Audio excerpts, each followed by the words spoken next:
All right. Call this meeting to order. This is the regularly scheduled BET meeting for Tuesday, September 10th. Roll call, it looks like all offices are represented. Notice the meeting was properly posted on September 9th.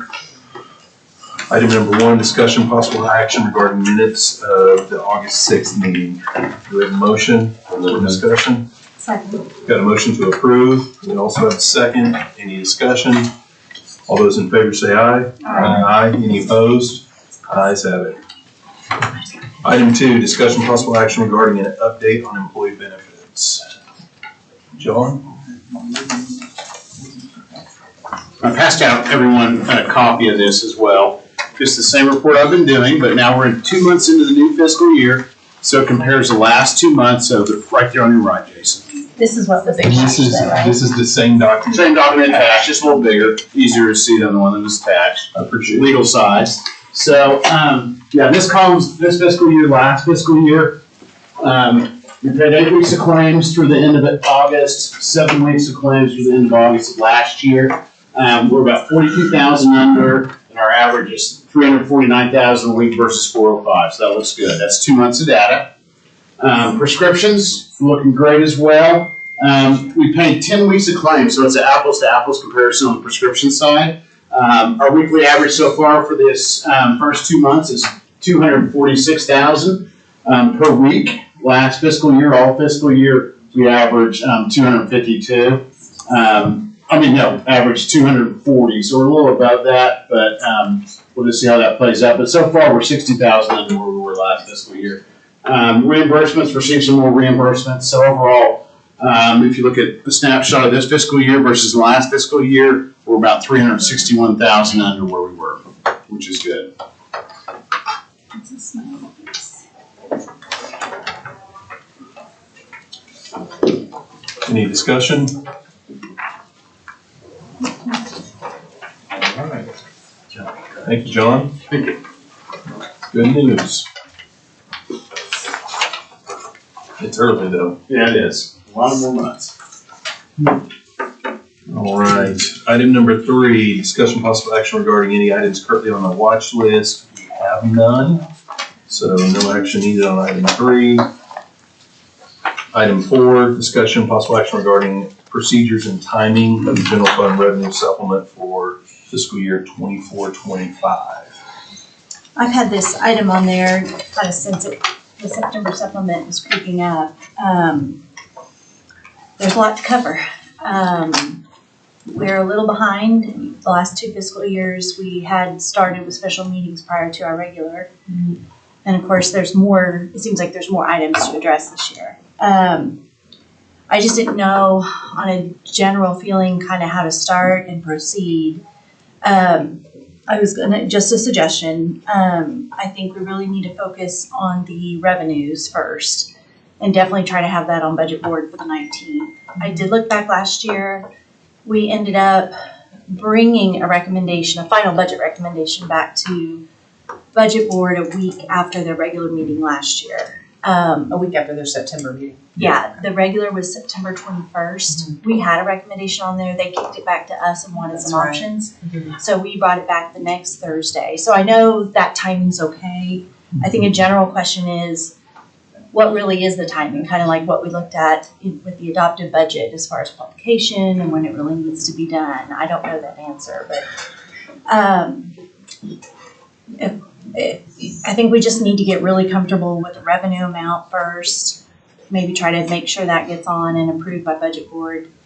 I would say today we address any items that we have guests in the audience.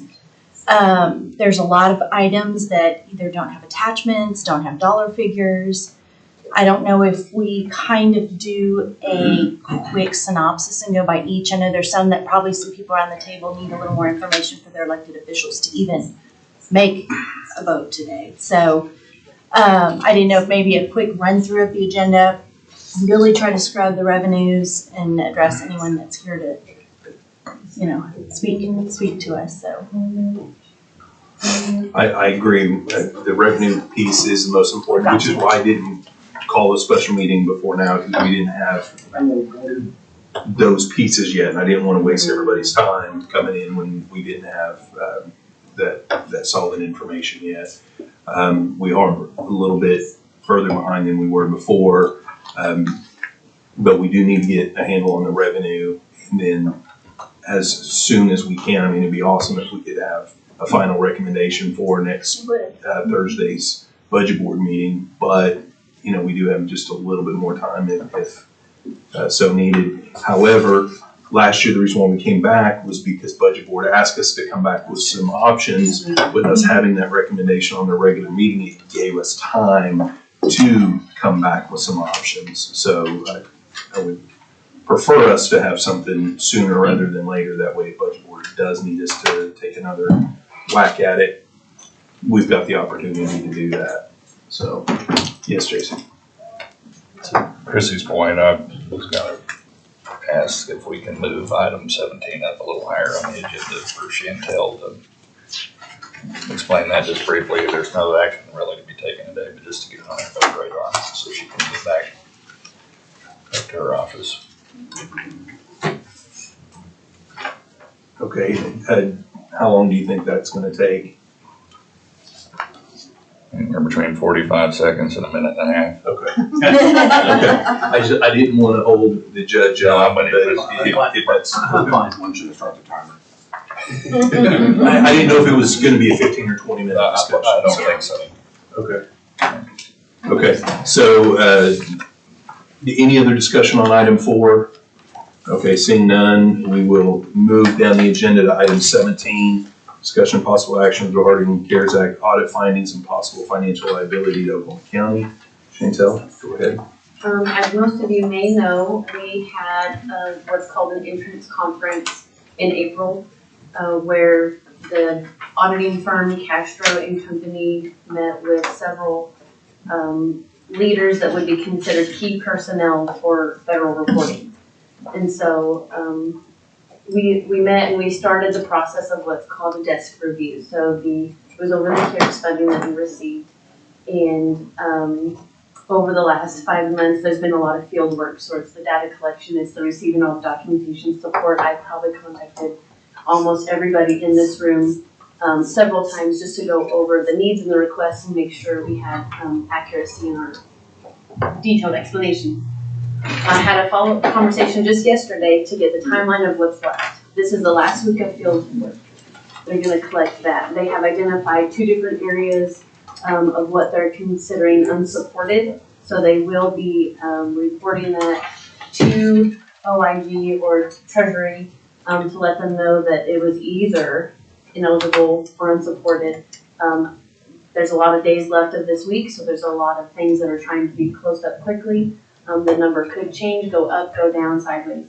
And so hopefully I will have better reporting as more days go by. Right now we're looking at being questioned on just under $200,000.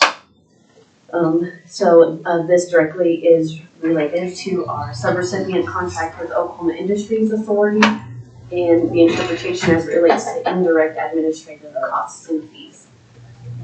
There were some subcontracts between OIA and who they expended funds with, and so that's what we're working with. These are not findings as of today, but they will be flagged for our auditing firm to send off to Treasury for further investigation and discussion. And we will be looped in those conversations much later once there's a comment time, and our comment time is after the auditing firm gets to the Treasury. So there's the full update, the highest nutshell level that I can get. I'd be happy to answer any questions today or later, and hopefully have a better report for you soon. So your anticipation is $200,000 right now. Right now, that's the questioned amount, yes. Is there any likelihood that it would go higher? I know that you kind of mentioned that, but what's the real chance of that The actually happening? likelihood is good, That it'll go higher? that it will go higher simply because we have multiple, they're called samples, multiple samples that are open.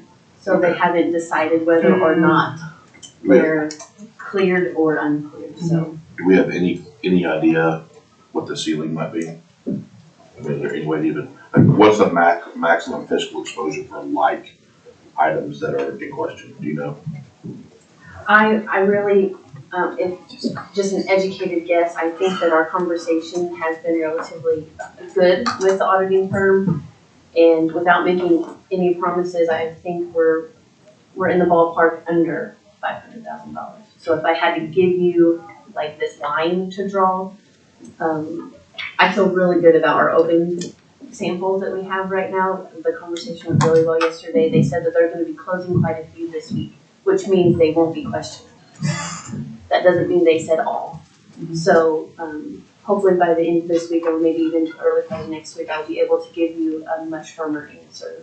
But that's just my gut feeling right now. And the only other question I have is, how long will we have to pay that back in the event that they are? They have not indicated a timeline. I didn't know if that was I maybe in think the we years. should plan on immediately would be their answer. The deadlines they've given so far have been very aggressive. Okay. So Chantel 500 would be something we would want to keep on our radar. I think it'd be good for everyone to kind of have know that. If memory serves correct, it was like 30 days or Okay, I something. thought it was a short time frame. It was a very short time frame. Yes. Okay, well, appreciate the information.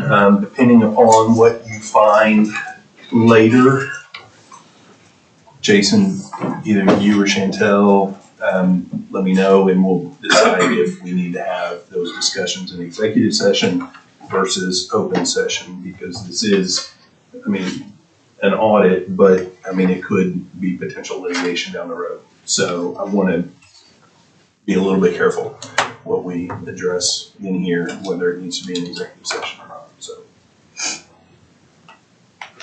appreciate the update and the hard work that you put in on this. We went down memory lane a little bit, looking back at some of the BET stuff that we did back in the day, and really looking back at that stuff, you know, I was proud of the work that we did then, but looking back and thinking how much we didn't know then, because we had never done anything like that, and what we spun up and did on the spot was proud of all you guys. I mean, we really, I think, did a really good job. So anyway, okay, let's see here. Thank you, Chantel. For the 5-minute update. Yeah, we went over. Okay, let's go ahead and That's right. move on to, We haven't actually know what. see what the agenda item. You guys have said that, come on.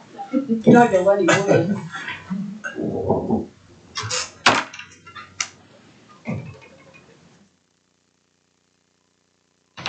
The courthouse improvements. I don't think that's what they're here for necessarily, right?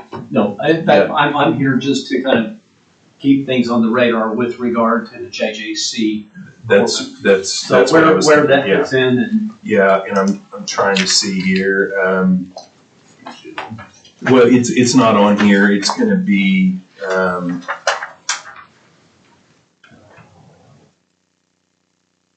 or, The blanket out.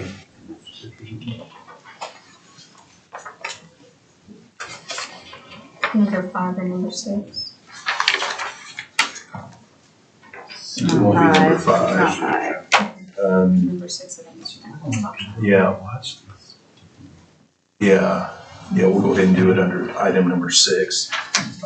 Discussion possible action regarding the supplemental appropriation amending the Oklahoma County General Fund budget for FY 24-25. Judge, if you want to go ahead and show us everybody.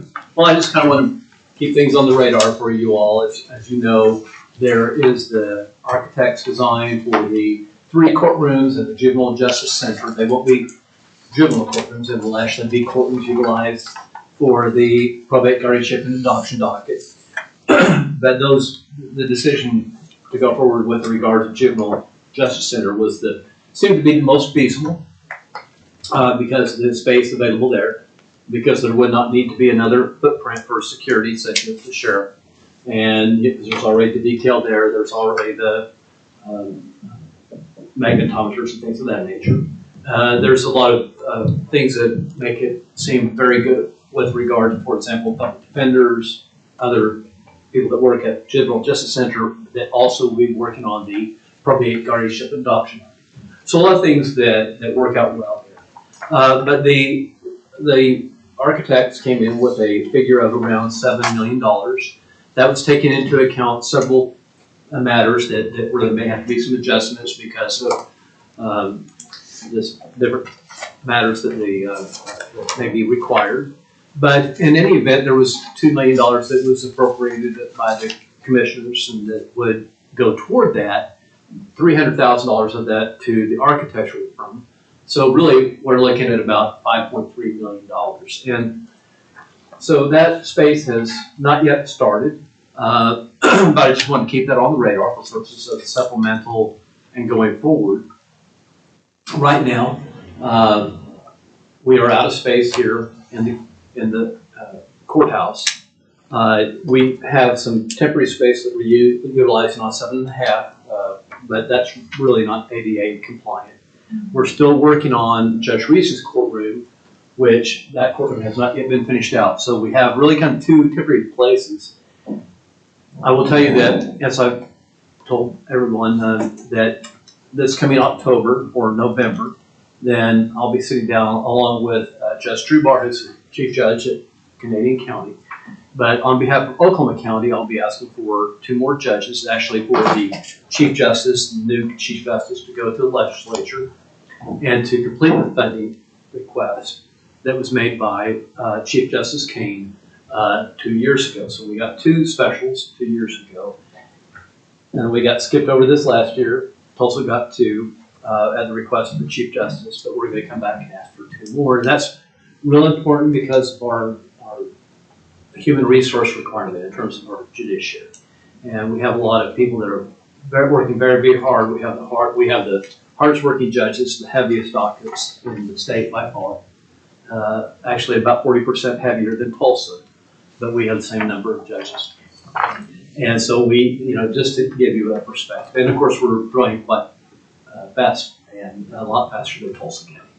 So just in anticipation, then I wanted to let you know, because the idea would be that once those 3 courtrooms are built out, then I would move 3 judges, the probate adoption guardianship docket, to JJC. That then would free up Judge Reeson's courtroom, and it would free up 1 other courtroom, and then we would then allow 7.5 to go back to just basically an overflow courtroom, so to speak. And then we would be at capacity, but I feel like I have to make that request of the Chief Justice, and that we just have to figure out how to manage that space. But I just want to keep it on your radar and let you know kind of where my thoughts were and what the conference thoughts were with regard to the request for 2 more judges and the necessity to do that, just to keep things to keep our nose above water. I'm happy to answer any questions you all need. I do have one question. The 2 special judges, what's the timing on that? You said if Tulsa got 2, are we looking at 25, 26? So Tulsa got 2 for it would be 24, 25. Okay. And so the 2 that I would be requesting would be 25, 26, and it would actually be 1 district and 1 special. So the original request of the Chief Justice was for 3 specials for Oklahoma County and 1 district. We got funding for 2 specials. And then Cleveland County got 1 special as well. So last year, the Chief Justice had a request of Tulsa County, and then made a request for 2 specials. That was appropriated by the legislature. And this year, again, Canadian County and Oklahoma County will be asking for, it would be a total of 3. So it would be 1 special for Canadian County because their populations popped over the statutory amount where they are entitled by statute to a special. And then we're just needing, that because we're well over the population now, but, it's just a matter of needing to get that money from the legislature. And the legislature has been prompt in being able to do that. I mean, they may cut it a little bit, but they aren't just really pushing back real hard on a hard note. So that's why I'm saying that by making that request, I think that it's very, very reasonable to anticipate that in 25, 26, we would have the funding. And that means that this time, about a year from now, then we would have, we'd be hiring judges. So is it true that it's not true that Oklahoma County gets everything and Tulsa County does not? That would not be true. I know, that's not true. No, I don't fault my colleagues in Tulsa County. They What you have the get. second heaviest caseload. I don't, and the Canadian County and Cleveland County, I don't fault them at all. But we all do have to, get a request in. They're all very hard working people. Happy to answer any questions. Go ahead. Anybody have anything else? When the judge mentioned the money that was set aside, so everybody's aware, I think we discussed this before, but the PBA Advisory Committee had made a recommendation to hold $2 million of the PBA bonds that were issued a while back for this particular project. So the $2 million that has been allocated is not general fund dollars, so this would be to help augment those funds to get us to the ultimate number. The nice thing about the number now, the bad thing is that it's considerably higher than what we thought before, but it's not a wag. I mean, we had the architect take a look at it and give us a good number. Doesn't mean that it's going to wind up being exactly that. I mean, we could be more or a little bit less, but it is a more solid number than what we have a lot of times when we're beginning these budget decisions on capital projects. So, okay. Thank you, Judge. We will consider that. All right, thank you all. And I just wanted to make sure you all had an idea as to the timing, because if we get 2 more judges, then we're going to be less density. Well, we won't have any space. Right, well, that's it, you won't have space, you'll have to look for temporary space. Yes. Because if you began today to build those courtrooms at JJC, they in all probability wouldn't be ready to be occupied until the end of 26, calendar 26. So if you're given the additional judges, then you'll be pressed to find space for them to work in once they're given to you. Yes, and I apologize for leaving that point out, but that was the pertinent point, is that time and the request and the funding and the granting those positions and the filling of them are all coming together. All right. Anyway, thank you all. Thank you, Judge. Thank you. Thanks, Judge. Okay, since we were just discussing the judiciary, Renee, if you want to hear this, I don't know. I've been asked to say. Item 14, let's go ahead and take item 14 real quick. Discussion possible action to establish a capital line item for courthouse improvements, $278,500 provided by the court fund.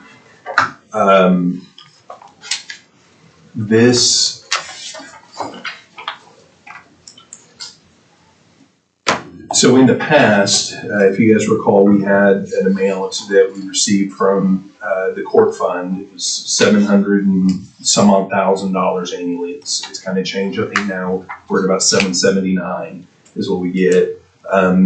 Last fiscal year, the BOCC entered into an MOU with the judiciary that delineated how those dollars were going to be spent, and it reserved a certain number of those. Before, we were using those dollars that were coming in to general fund. It just comes into general fund. We were using those to offset utility expenses and that kind of stuff. Well, part of the MOU that we have designates a certain portion of that $779,000 will be spent in a particular way for carpeting, for drapes, and for some other stuff. But I thought that dollar amount was $250,000. The dollar, that is correct, Cody. What happened is last year, we went back because we have to make a request of the Chief Justice to approve what monies we get in Oklahoma County for our court fund needs. We asked for $250,000 additional monies, and we got $150,000 more. So that increased the amount we were given to the county, but we still agreed to reserve this $250,000 to be used basically for improvements for, the only thing it can be spent on is flooring, window treatments, and paint. So you still get the money to offset for the electric, for the, gas, all that kind of stuff. But now, certain portions of that money are to make sure that we have carpet people aren't tripping over. That we have, I've got drapes now falling down. I mean, these things are just typical repairs that need to be made. And so it's the court funds why I've been able to assist the county by us paying for part of that. But part of the issue that came up is we're not allowed, based on the way our budget was approved, I'm not allowed to pay the vendor directly. So you guys have to expend the money, and then the court fund reimburses the county. Well, we get a lump sum, and it's just, and that's the same as what we got before, it was just a lump sum. But instead of the county getting that lump sum and us just doing with it what we want in that complete lump sum, the MOU says, okay, you can continue doing things basically the way you've done it in the past. However, we're going to mandate that $250,000 of that is now spent on these particular things, is a rough way of explaining what the situation is. We've got a situation with facilities to where there's so many things going on that money hasn't ever been budgeted into the facilities budget. Now with them having to pay for this stuff specifically, they need access to dollars to be able to pay for carpeting, to pay for the drapes and that kind of stuff. In the past, the carpeting that facilities did for the courthouse was at the end of the fiscal year, with any money that they were going to potentially lapse, they would just spend that. Now, according to the MOU, they have to expend those dollars on that. So we were trying to figure out a way to make sure that facilities has the resources to be able to carry this out throughout the fiscal year. At first, I talked to Keith, and the thought was just to put the $250 into their facilities budget, but for a tracking mechanism to make sure that the $250 was spent on those specific items. We felt like it would probably be easier to track that if we put the money, instead of going into the facilities budget, put it into the capital account that we have in a specific line item for the courthouse. But I think without Keith being in here, that dollar amount should be $250,000, not $278,500. He is right outside the door. And the $250,000 is, yes, the same as we had last year. You might recall this year we did cut out a portion for one other thing, but it's still being paid by the facilities. Right, and it's still part of the $250,000. So what she's referring to is the MOU last year referred to using $250,000 to pay for limited things, and it was limited to draperies, carpets, and paint. This year, they're doing some new wiring for the OSCN Plus, and so the cost is like $4,800. They wanted to be able to use the $250,000 towards that expense as well. So the change in the MOU this year just allows the expenditure of the $250,000 for an extra thing. Next year, I'm anticipating take that away and just be those other three items, but it didn't change the dollar amount that was reserved for those functions. And we did ask for more money to give you guys this year, but we didn't get it. But we'll keep asking. So the amount going into the court fund in the past was $750,000. Well, the amount the court fund was sending into the general fund was just a lump sum, and we just did with it. We used it to offset our costs that we had to run that building. The judiciary got with us, and they wanted to make sure that some of that money that was coming in was spent in certain areas. This was kind of a compromise that we came up with, was an MOU that said, okay, instead of us just doing what we had been doing, we would reserve $250,000 of that same amount to do these specific functions. How much does Tulsa County get? I don't know. I honestly don't. I will tell you that at the time that 20 years ago when I started here, the monies that were set aside now by the MOU to go for flooring, window treatments, and paint were a separate line item where I could directly pay the vendors. The Supreme Court changed that and no longer allowed any county to pay for that. So years ago, as a result, additional monies were added to the amount that was paid to the county so that we could get some of those things done. Unfortunately, over the years, everybody started disagreeing, and that's when we sat down with the commissioners last year with their chief deputies and figured out a way going forward that we could make sure that these additional monies that have been given to the county years ago, and I'm using the term given loosely, I understand gift may not be the way you guys look at it, but for all of our benefits to help keep that courthouse looking sound. So that's the reason why those monies are now, because I'm not allowed anymore to put them in this category that would allow me to pay vendors directly. Right. Because the Supreme Court doesn't want to do that for all 77 counties. So our way around this is to classify it as a payment to the county, and then the county agree to spend them on those certain So items. essentially, we just need a line item, Yes. just to Yeah. earmark And it. Jason, there's a little more background. The courts used to pay for other things that they didn't pay for, so then the solution was to start giving lump sum dollars for other things, and it's a big web of stuff and disagreements on both sides. We've had 100% agree. Yep. several conversations, but this was a Good path forward. way Well, I'll that make a we- motion to go ahead and establish a capital line item for these courthouse improvements. Well, I'll second, but I have a question. okay. Yeah, go ahead. Before, when we got the money from the court fund, it was a lump sum. So this year, am I hearing that we're gonna get 529, 559 as a lump sum? And then we won't get the other 250 until we spend it out of capital and give you invoices? I didn't think that was the case. I thought it was still, It is not a lump sum, and it has never even been a lump Oh, sum. okay. I well, didn't know. it That's my comes question. in Monthly. monthly, Okay. So but it's, 529 will continue as always. The 250 will be in capital. We submit invoices and then. And then we repay. Okay. So we are not able to front fund the 250 based on the way I understand. our budget is, but we will. I'm trying to figure out Yeah. the whole amount. So yeah, it's that 500 and some odd that comes in that we pay. What, Rick, do you recall how much we pay? It's like 55 to 60,000 every month via court fund claim into the county, and that's for peer and juvenile. And then this is I an never addition. see those. well, Our office generates those based on criteria that's been established in costs per square foot of operation in the courthouse and at JJC. And we send bills out that do approximate $55,000 a month.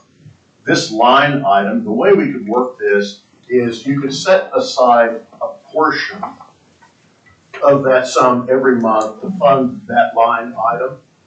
If we did 2 months or so, the issue here is trying to get the work done, carpeting, for example. If we have to carpet a courtroom and it costs us $35,000, we'd have to wait a couple months until there was accumulated enough funding to contract and pay for that work. But I think we can do that. I think capital 250 all at once for you. but the amounts that come in though, that 55 plus thousand monthly, that's not just for that, for the parts of the MOU that don't include the 250,000. That's for the entire amount that's included in the MOU. Is that correct? That's what I thought. So all of that money comes in, that 779, it just comes in a 12 throughout the year. That's right. No. We don't reimburse, okay, so like right now, we have quotes because I literally have, draperies that have been in there for 25 years and you can't move them because they're falling apart, that kind of thing. we've got the quotes on all of that. But I think But what we he's haven't talking, paid for them yet because it hasn't been done yet. no, what he's talking about is how is the entire sum that comes from the court fund received, and it is monthly. We bill that monthly. Now, they may wait a month or two before it is paid. I'm not sure, I don't know about that. But this effort here is, again, just to establish those line items, which separate and identify the capital funding that is to be used for those improvements in the courthouse. We pay 1/12 of everything but the $250,000. Right. The $250,000 is not paid until work is expended, and then we get a bill for that. So yes, that's correct. Thank you. Okay, that was not my understanding of the way that came in. Because before, it was all coming in at once, and I didn't think that changed. So, We've added more money than what we were paying before. okay. But yeah, you're right, we were paying it because it wasn't segregated, but now that it's segregated, that's the way it's paid. So my concern though is if we take $250,000 from, because what this is, it's not, we're not just creating a line item, we have to put $250,000 into that line item. And if we don't know that we're gonna get that $250,000 because we don't know if we're gonna do $250,000 worth of work, then we may not receive those revenues into the county for it to actually be in that line item. Does that make sense? The issue with that, of course, is once we get a court fund claim for something like that, clerk's office pays them the next week. We get a court fund claim, they pay it. So like, the $100,000 right now that we need to actually make the courthouse work that needs to be done on carpeting, flooring, and window treatments. As soon as that's done and we have the invoice, we're gonna pay it. As soon as y'all send us the invoice, we're gonna pay the county.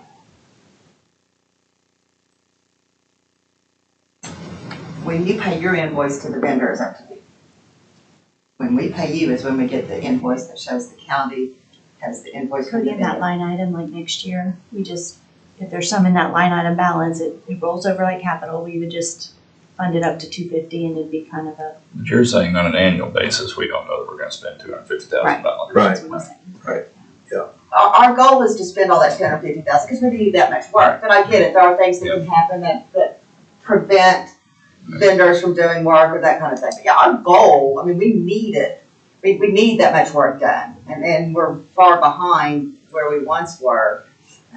Once we get caught up, it might be better. So it's more than $750,000. Well, let's just say it's $750,000 and $250 is for this. That means $500,000 is for other stuff. My point is, we just need to make sure that we all understand if we take $250,000 and put it into that line item, then if we don't do $250,000 worth of work this year for carpets, drapes, and paint, we won't get that $250,000 in. So the $500,000 that we were counting on to pay for other stuff may not be available to pay for that other stuff because some of that didn't get here and we already put the money over into the capital account. Now, over time, to your point, we can treat it like we were kind of doing the indigent fund on court services where we shore it up to a certain amount every year. And in the long run, I think we'll be fine doing that. I'm just mentioning it so everybody is aware that we could be in that situation this fiscal year. Us not doing the $250,000 worth of work keep us from getting the $500,000. We would get the $500,000, but let's say we're counting on that $500,000 to pay the utilities over there. Well, if we only do $100,000 worth of work, we only get $100,000 back in. That $500,000 we were planning on using for utilities, well, we're not using that $500,000 for utilities because this $250,000 that we moved over. I see them as separate. I see we now have the so 529 guarantee, and then Right. this 250, we're kind of taking a chance, but it sounds like there's a lot of work up front for this first year that we're kind of, I mean, we're talking about, it sounds like the $250,000 is a reimbursement grant type situation. We front the money and then they reimburse us. But what are we, but what I'm saying is we're fronting the money from general fund. We are. We're fronting it from there. So I was just And it'll get using paid it as an back. example that we were fronting it from the other 559. But I mean, we're not necessarily fronting it just from that. I think Oh, you're talking it's about the your- contract is 779, so Yeah. that's where we're funding it from. Right. So you're saying we wouldn't get the full 500 if To we were use for fronting other the stuff. money out of the Yes. 500,000? Yes. Okay. That's what I'm important to know. Yeah. Yep. Thank you. I think the amounts, well, in our revenue, 779, 559. 779,000. I was just using the 750, it just was easier math. So anyway, but this amount should be 250, not 278, 500, is my understanding. And your motion was to create a capital line item For the Or to courthouse put- improvements. for the 250,000? I actually didn't mention a price. She did not state an amount. Yeah. She just stated to establish the line item. To put general fund money in that, to front the money? For, Is that- To establish a capital line item For the for these courthouse. capital courthouse improvements. I need to do a dollar. And the question of how much to put in there is a separate question. I can include that in my motion. I was not clear about the 278.5 versus the 250. I'm comfortable with, amending my motion to include $250,000 provided by the court fund. Brandon, did you second it? And Oh, I did. that money, I'll second the amended motion. the full, Fast I lose it. the full 779 was already included in our revenue numbers from before. So this 250 will deplete whatever supplement money we have to do other things with, will be depleted by the 250,000. I just want to make sure everybody's clear there. Okay, so we got a motion and a second to make a recommendation to budget board to create a new line in the capital account for the court fund in the amount, and use $250,000 of any supplement to the annual budget for that to go into that line item. But when it's reimbursed by the court fund, it goes back It to goes the to general general. fund, right? You don't go back to the line item, right? Right. So it's temporary in nature, that's what I'm understanding. Yeah, so it'll go into general fund, and then next fiscal year, if we have $175,000 still sitting in there, then we can Short of. we can shore it up by So $75,000. if we get Keith to do all the work by November, we get all the money back. We're ready to spend all that money, I'm talking right now. Look around, look in the eye with you. All right, we got a motion and a second. Is there any further discussion? I didn't understand all that, so. Okay, so the I don't motion, understand when you're saying what the difference between the 278,000 and the I don't know why 278, 500 is on there. That's what the item came in as. But you were saying that it's, It should be you 250. said something there at the end that just totally went right over my head. Okay, the motion is to make a recommendation to budget board to create a line item in the capital account for court fund and put $250,000 from the September supplement into that line item. And then you said something about depleting the 278, which I did not follow. I think it was just your example of it, you only spend 75. Oh. Yeah. Yeah, we were talking about keeping 250,000. The efforts of maintaining this line item at 250. So like next year when we look at the line item and it has 120, we'll short it back up to 250. Okay, let's vote before I Sorry, I'm realize I didn't confusing the understand issue. something else. All right, there's a motion and a second. Is everybody clear? Any more discussion? If not, all those in favor say aye. Aye. Any opposed? Ayes have it. Thank you, I think. I said, I'm not sure what just happened, but I think I'm getting. Go buy your We're gonna carpet. treat this in flooring. Yeah, go hurry and buy carpet. Yeah, right. Assuming vendor availability. Well, we've already got quotes from all the vendors, they're ready to go, we're ready for them to go, so, yay. I just remember Maria Von Trapp made clothes out of the old curtains, so drapes. that's, you know. Come on, we're Carol Burnett. And Judge's robes. Okay, there you go. okay, let's, MIS is here. if you want, we'll go back to item 6.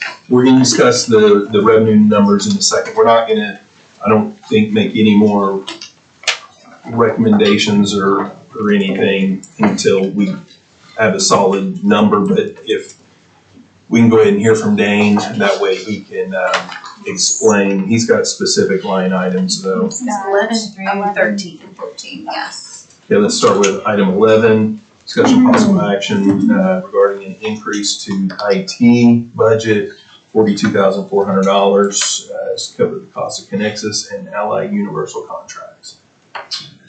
Yeah, that's pretty straightforward there. With court services going away, our office, our department has absorbed the cost for the person in the DA's office that uses Connexus and Allied, which is their GPS monitoring. So the Connexus is 2,400 of that, the Allied is approximately 40,000. Why are we running that contract? Why is it not through the DA's office and that's just included It that could in be, the I MOU? mean, it can be, it doesn't have to be us, but we generally do the software and IT support for the DA. So in my world, this is no different than Carpel, which is on here later too. What does Connexus do? It's just some kind of tracking software, how they track the people that are out. I don't know that I can explain that. That would be better. It's their tracker, because I'm in the sources meetings. It's a tracker specifically for them. For GPS No, monitoring. look, you can do this a couple of different ways. I mean, but I don't know that this board really necessarily is the decision maker on it, but it could be that the DA could make this part of they could amend their MOU with the BOCC and the BOCC can pay for it. It's still gonna come out of. Well, general revenue. it's a good point that we provide that for the DA's office anyway. Right. But, so we move part of court services, one person, one small aspect to the DA's office. Correct. And that's what this is for. Yes. And it's for GPS monitoring. And the tracking. And It's two different pieces of software. Okay, the other folks were moved elsewhere. Correct. And they were doing GPS monitoring as well. They got their own. So they're. Correct. This was discussed, I got pulled into the Court Services Advisory Committee last week, just because I had questions on this. To me, this was, do we need both of these? I don't know. It's not my software. It's not my deal. According to listening to Ms. Behenna on this person monitors a very specific group of people. Right. That I don't know what's different about them. I don't need to know. It doesn't matter to me. Right, and we don't need to discuss that in here. Correct. So the point is, for us, we're just sort of view this as no different than, we pay for Carpel, we pay for 365, we pay for Adobe, a variety of different softwares as part of the IT support that we do for the district attorney's office. This to me is the same thing. We'll just absorb it. Is this amount over and above the original that was allowed for grants people when he was running it? Connexus, I believe, is the same. I think Allied, we based this based off the invoices. So I'm gonna guess this is fairly similar. So here's the thing. It's really just moving dollars. And this is what I was kind of getting at, but it is a little bit different because Team is an outside entity. Before, I believe, Connexus, we were using the same contract for all of the GPS monitoring that was done in that organization. Yes. Well, That's out. But yes, the yes, GPS and the tracking was utilized by Grant's department for everybody that was on GPS and tracking. Now that it's split and we've got one group doing GPS and tracking for a certain population, and we got the DA's office doing GPS and tracking for a different population, now it's split into having two different contracts. I guess the DA's office, the contract will be with the county to pay for, and the other one will be with Team, and we won't have the actual contract, but I'm sure we're paying for that through their MOU or their. Yeah. Yeah, both of these contracts we've got them on the BOCC agenda for tomorrow, I believe, I think, so. So essentially, we'll be paying for this twice? Essentially, and that's why I'm wondering if there's a way that For they one could person? be. That's what's funny. Yeah. Yes. So you said there's contracts tomorrow, like, so you already have the money to uncover the contracts? We, in your- yeah, or- we can recover the contracts for it. But these were, like the 2,400, it's $2,400. In our world, that's pennies. I mean, could we have, if we had to absorb it, if you said, guys, Dave, we're not gonna give you 2,400 fine, we could probably make it. 40,000 is a little different. But we would have asked for this at EON in March, except for we didn't know anything about court services going away at the time. Otherwise, we'd be standing here doing the exact same conversation. Now, whether it needs to be, that's above me. I have no idea. I mean, that's where, kind of like I pulled in the court services meeting last week. And it sounds like, yeah, these need to be separate entities. These are separate things, separate populations. The DA can either do these contracts and just build the BOCC, or we can manage it. And either way, the money's coming from the same place, as far as I can tell. Does anybody have any indication what the new total number is? I shouldn't be this confused about this court services thing, but I am. So the original number that was X, what is new number Y? Does anybody know what that is? And I'm talking about when you add all 50 contracts that are now running the exact same thing that Grant did. And I second the question. Does anybody know what the new number is, so we can? Yeah. Because that's what I'm confused on. We already know the one part that's more. I don't understand. So the new contracts, Is there 4 contracts? there's 3. There's You have 3 team, contracts. you have the DA, and then you have, CJA. Okay, 3 sources of monies. but MIS will now have a piece sounds like it. as well, right? So that's, Yeah. So the cost of the saving Yeah, money this is, my numbers are maybe- before this. Is that right? I mean, I can add it. We don't have This is anybody what from the the DA's contract office in here. You walked in and I I was was like, like, we don't have would anybody, have you don't have counsel here. do you This blame isn't them? new. She's all This is mine. some new thing that they're doing. Just split it is what it sounds like. I'm having a. Well, we did, so we had 1.1 million on, going back to the team contract, that turned into 1.3. Well, on an annualized basis, it did last BOC or budget board meeting. So then this is an addition to that. So it should have been the court services revenue that we set aside would still be covering all this, but that's more. And then this is a new additional cost or that was under court services before, but now is It might an be, additional new cost. I mean, we're I still don't- getting the service, but it's the cost of it is. right, yeah, I don't necessarily, this isn't a new thing that we're paying for, but it is potentially an additional amount that we're paying for. So I think, I I'm not think, even sure it's that. well, and it may or may not be, and I think that's what, Brandon and Jason are getting at. They don't know Right, I get it. what it is, and I think we do need to get to that. So I think an explanation on what some of these things are is important, and then we've got another agenda item on here related to that budget board discussion. It's item 16, and I think what we need to do, I doubt we get to handling all of that today, but I do agree with you guys. What we need to do when we're looking at 16, and then these other things are going to kind of tie in there, is look and see what the overall budget was for court services for this fiscal year, column A, column B, C, D, however many other columns for every other entity that's handling that stuff, and what those costs are for all of those different aspects. Total all of those up compared to what this total was over here, then we'll be able to find out what the exact difference is, and can we fund all of that stuff? Do we need to make cuts? Is there extra money? Whatever. We do need to look at that. I agree with you guys. In that process also, will we also consider the money that was taken out for benefits? Yeah, As that yeah, money, I and want then apples putting to that back Yes. in? Okay. Yeah, yeah. And I think that needs to,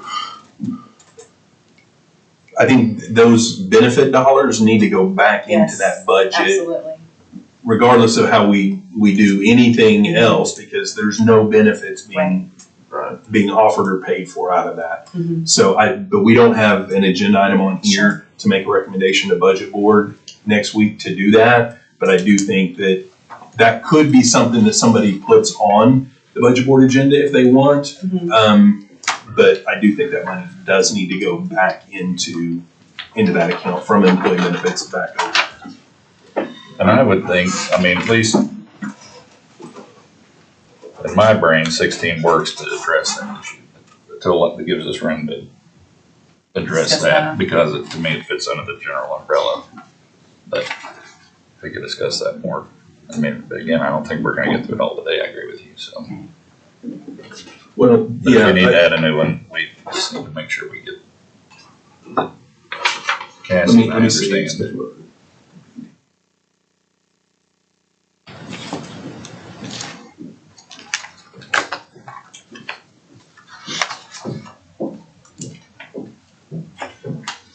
Do you have those rough numbers available, Chrissy, right now, including benefits? Let me give you the contract figure first. Because there are still some county employees that will need to get the benefit transfer to benefits. Then a bunch of it just goes to Well, I mean, teams. I don't wanna, I totally agree with the benefits. I mean, just whatever we originally budgeted, assuming Grant was still running it, what's the number he got versus now that he's not, what's the new fiscal exposure to the county regardless of who has what and where? I mean, my concern with like number 11, for example, is if BOCC locks you into encumbering this thing, I mean, and clearly we saw the amount of, I mean, 3.5 hours on one item. Right. At budget board. But otherwise, it's a simple transfer. My concern would be that now you're locked with $42,000 worth of contract that budget board doesn't push through to move. I mean, I don't know if they will or they won't, but. Right. Yeah, like I said, these numbers were based off of just last fiscal year's invoices. We just took a previous invoice of Allied is $3,500 a month or 30, whatever it is a month. So just round it up a little bit, a little cushion, because we don't know what the number's gonna be, and it's just a blanket to us. Connexus is exactly what it is, it's what it costs. Okay.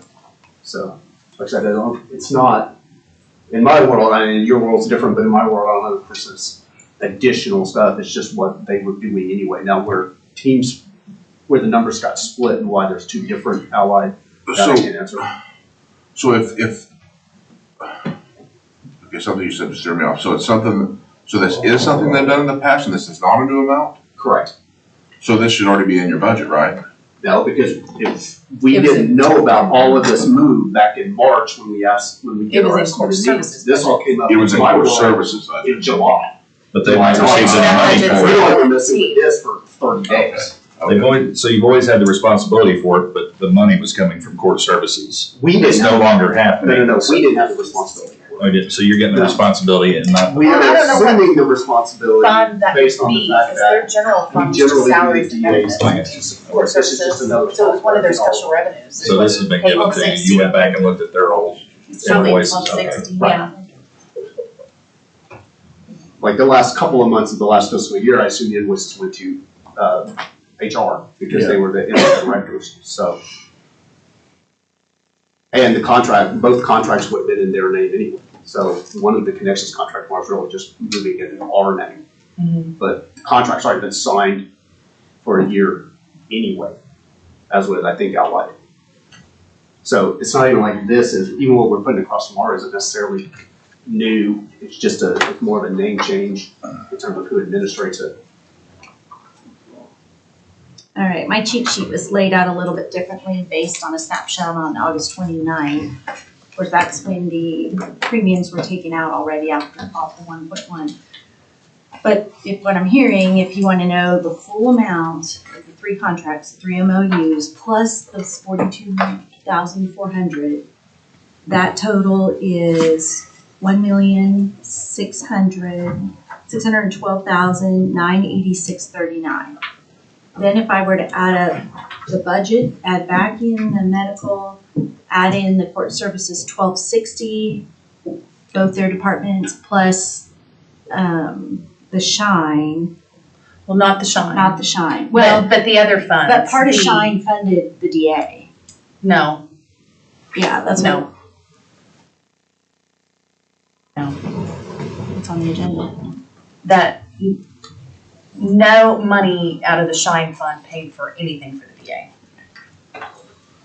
What are you, It was, one of the agenda items that was talked about on 829. I'll have to find it. Okay, so not the DA.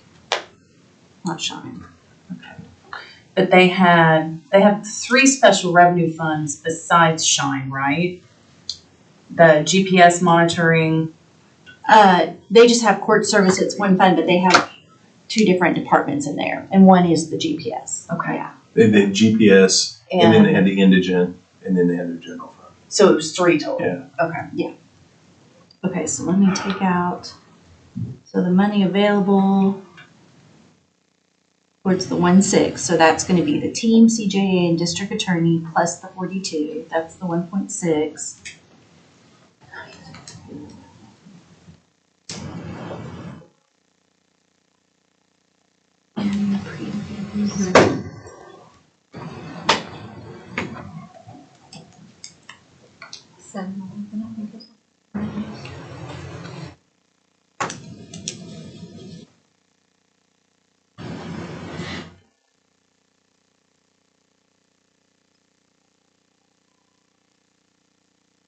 $1,234,519.26. And so that's all 3 of their funds plus the benefits, including the benefits. It's their general fund as it sits now. I add back to it the amount that was taken out for benefits. And then what's in 1260, which is, I guess, what you kind of referred to as the indigent. And then the second 1260 department, which is the GPS user fees. 1, 2, So we've got a $400,000 disparity, so.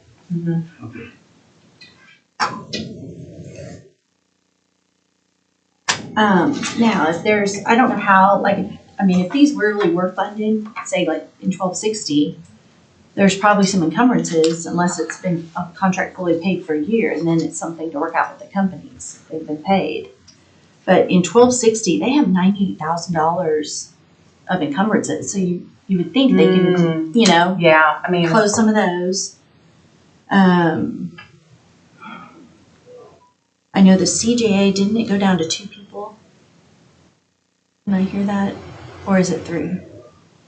We funded 3, but then it turned out to be 2. I don't know. It was 4, and then It is now. then they had 3 go over, and then they had 1 person leave, so they had 2 people. As of a week ago, I don't know what the situation is now, but, yeah, 3 people went over there, but I thought was that MOU for 4 people though? It was 3 with CJA It was 3. and 1 okay. with the DA.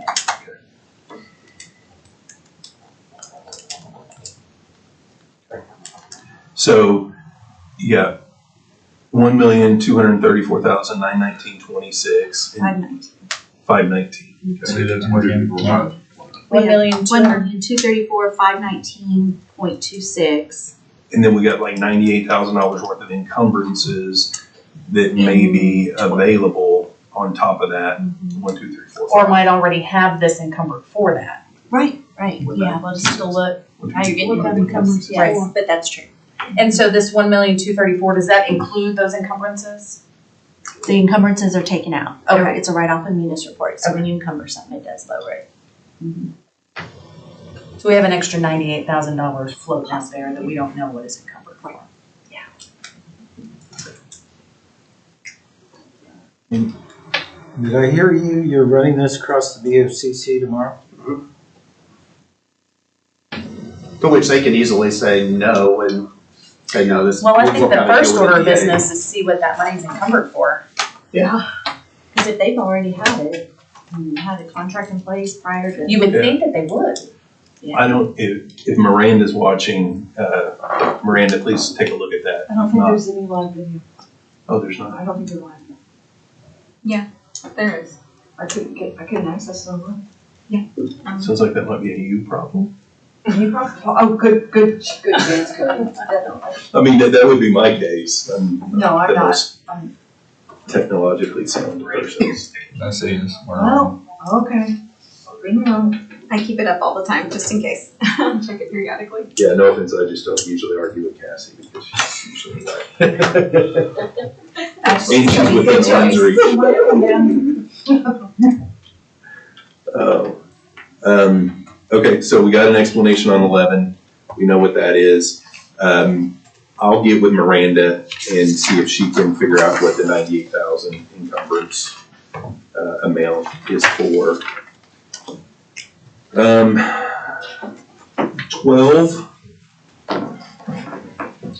Yeah, 12 is basically, it's a good chunk of that is what we asked for at EON, just general M&O increases for cost of doing business. I can break some of it down for you. Part of it is, and Brandon, I know you're familiar with this, the 87,000-ish for 365, with our attempt to try to consolidate the billing and simplify it.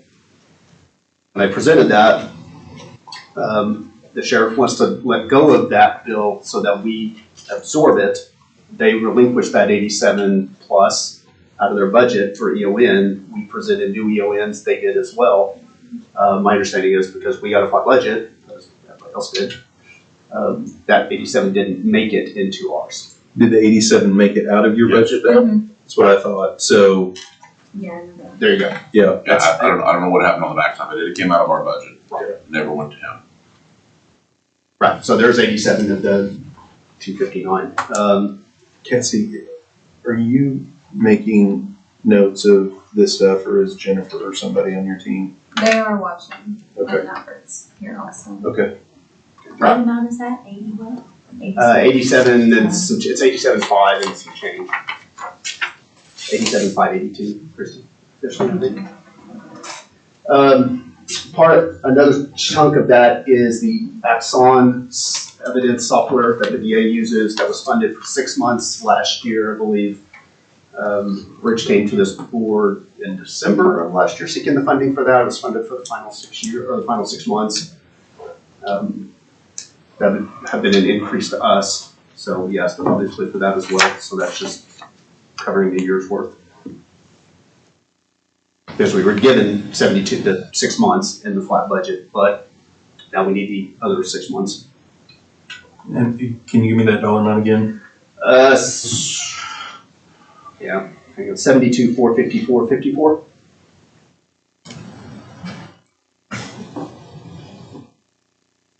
Give or take 4. Give or take 4.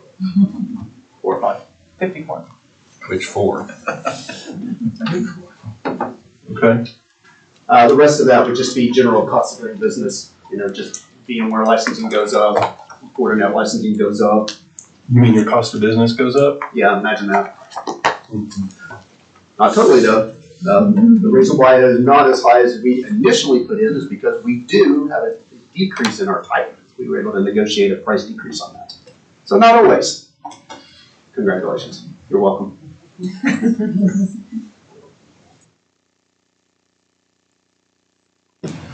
Okay.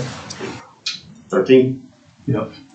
13 is an increase, it's 55,000 for N365 licensing. Conversation, Brandon, you know this as well as I do. Yep, so I had reached out to Dane, so we've discovered, now we've started really using Microsoft 365 and kind of all of it, not just, Word and Excel, that it does a lot of stuff for us with team and with, all the different things. I mean, we've created a purchase requisition that's an online tracker for ourselves and a lot of things through this. And so this additional that I asked Dane to see if it was something that he could put on the agenda was because we would like to include our reserve force. I actually don't think it'll be the full 55,000 because I gave him a number that was a little bit high at the time, and I think I was about 30 users over, but that's really, we'd really like to get it extended out to our reserve guys and girls as well, because we're able to track training, we're able to do a lot of stuff in this and its systems. We just don't have, right now we're doing it on an Excel spreadsheet, which is, it's atrocious. So. How many people are we talking about? Well, actual is 106. I told him 135. That's for reserves, and so the reason I had him do it is because, again, we're trying to transfer as much of our IT stuff over to him that Wesley scooped up and took for us to do. We're slowly trying to get rid of that again. Yeah, so where the 87 and some change covers what they currently have, the 55 is, or whatever that number turns out to be, is additional. Yeah, the 87,000. Yeah, the 87,000 is for all 220 of our full-time employees. Yeah, I would point out that, just to help you guys out a little bit, I don't have that number, but by transitioning them to 365, we would gain back Exchange Online licensing, which is a cost as well. So that allows us to reduce the amount of Exchange Online licensing we need, which thus lowers that cost. So there's a little bit, it's not a wash by any means, but there is a little bit of offset there. Did you say the 55 for all or just the reserve? It'd be all of our reserves. All of our full-time are already covered, and then what we have. More than all of what you have. What do you mean? Number 13. So number 13 actually has extra. Yeah, the 55,000 I think would be more. I don't know what those things cost per unit, but About 377 a year. okay, so 377 times 106. So it's probably around 40,000 because it was about Yeah. about a 20. So whatever 377. 40,000. Okay, so Is it 40? So Just less. yeah, I just bumped it up he's just got a hair an for you. he's got an abacus under the table. It was over here. Can't 39,160. you- Yeah.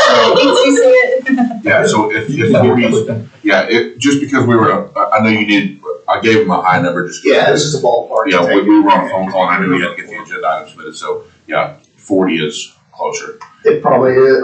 That's probably true. We'd want to reconcile that with Active Directory and make sure that, that Yeah. that's something we can sit down and go through and make sure we don't have people out there that aren't really anymore. The side note on that is having a little cushion on 365 is never a bad thing. The county always seems to, for some strange reason, keep expanding and not retracting when it comes to licensing like that. So we knew this going into 365, right? We had this conversation that it wasn't going to be cheaper, but it was going to make sure that we were licensed the way we should be licensed. Right. And in some ways, now that they've changed office, the way they price office, it actually, a lot of times can be cheaper. I would like It's to just point a out, big number when you see it, the entire county all at once, instead of spaced out amongst multiple. that's I'd like to point out on item 12, yeah, we definitely want all those licenses for our full-time staff because we can't live without them at this point. On item 13, it's not live or die for us. We'd love to be able to have it, but if we've got $40,000 left on our plate, I mean, we're not going to try to eat it if that's the last $40,000 we got. So, And for consistency, we Yeah. love getting Yeah. anyone we possibly can. But yeah, I'd love So to much easier. love to be able to push everybody over that. That would round out our entire accounting limit of part-time and full-time. So Dane, if you could do me a favor. Yep. Because I have an inclination that we're going to figure out exactly the amount of money that we have to work with. And then we're going to start going through and figuring out, what we're going to fund up front. If you could send Cassie or me or both an email, Cassie can get it to everybody, a breakdown of all of these with just a little bit of an explanation, just like you did. So as everybody is contemplating, we don't forget.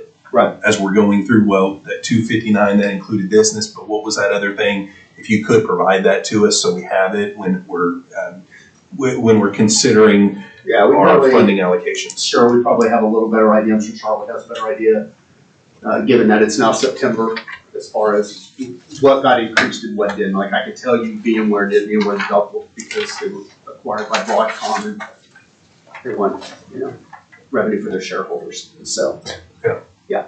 And then we also have a good idea of also what didn't increase. Because sometimes, what we do when we walk in March is we just kind of blanket 5% in M&O. It's really simple math for us to do that because we don't always know what's going to increase and what doesn't. Sometimes Owens goes up, sometimes it doesn't. Sometimes Cox goes up, sometimes it doesn't. Sometimes it goes down. We've had that, but we never know. So it's just easier to put a flat number, a flat percentage. Well, but for instance, on the 259, the 87,000 that came from your budget was supposed to go over there, but it didn't. To me, it doesn't mean everybody's going to be like this, but to me, I'm going to maybe treat that different than some of the other stuff that's in the 259. So if I have that breakdown for those items, that would be helpful for me as to move forward. I guess an oversight or whatever, but yeah, because that was clearly planned. Yeah, we'll give it to you. Right. Yeah, whereas the other stuff is, it's just an increase. So. Okay. And you're right, as far as priorities, and, as Brandon said, probably the 55 for the new license, probably the least, that'd be the lowest you want to prioritize it. Because that's really their deal, not so much, ours. Yeah. Okay. All right. Any other questions for Dane? So you're going to budget, BOCC with all of these tomorrow? Not these. I'm going to BOCC with, Number 11?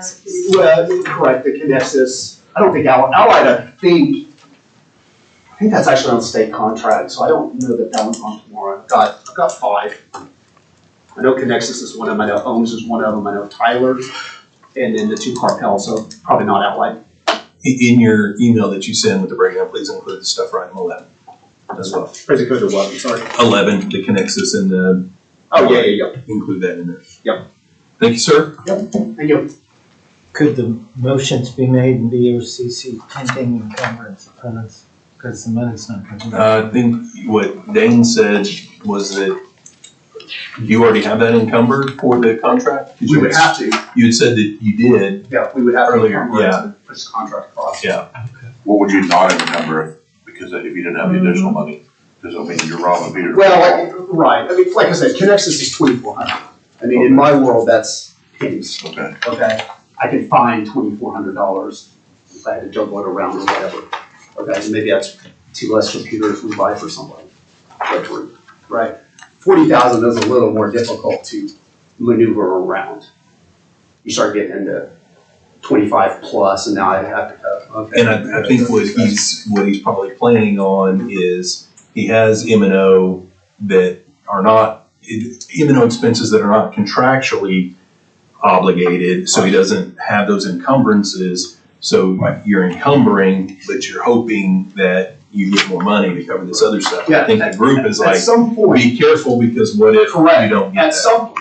At some point, and that's where I was going with this, at some point, either one of 2 things has to happen. Either somebody's got to pay for it, whether it's our department or the DA or the BOCC, whomever, or that service is going to have to go away if nobody wants to pay for it. And then that's a whole other discussion. So, not my discussion to have. Okay. All right. Thank you. Great. Thank you. Okay. Did anybody else have anything that they wanted to talk about specifically to get back? If not, let's go back to item 6. Discussion possible action regarding the supplemental appropriation, amending the Oklahoma County General Fund budget for FY 24-25. If I may. Yes. Hold on, where's my notes? Yep. In front of you, you have 3 new printouts. The first one was just a Scrivener error. No amounts have changed. Hold on. Sorry. This one. Okay. Just a Scrivener error. No amounts have changed. These 2, the amounts are updated. Cassie, on the first one, the amounts did change. Yeah. Oh, they did change? Yeah. Oh, okay. My apologies. There was a Scrivener error and amounts have changed. Okay. It looks like, yeah. So amounts have changed on all of them. Yes, yes. I stand corrected. Yeah, it looks, And then I've got it looks like the ad valorem Yeah. up top is what has changed. Yeah. Okay, I was gonna That's all. ask you guys about that because I noticed that as well. Appreciate it. Now I've got 4, Cassie. Yes, this is for John's. This will be later. Okay. But that's the one that was attached, is right? Right. Yeah. Yeah, all were previously attached. Yes. Oh, Okay. So, were these 2 different than what was attached? Is everyone have the statement of revenue in front of them?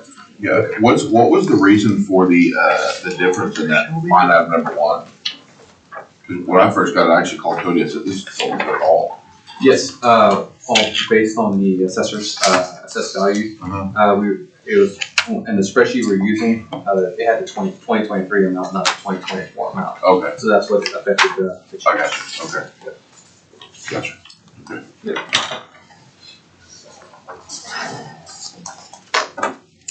So as far as all that goes, the grand total at the bottom is 147,873,208.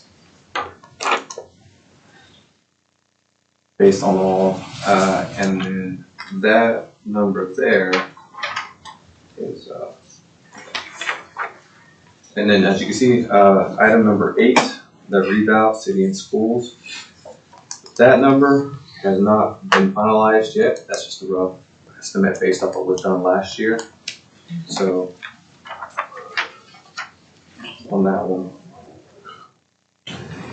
And of course you have your ARPA interest there, 2 million for the county and then 4 million for interest income on that.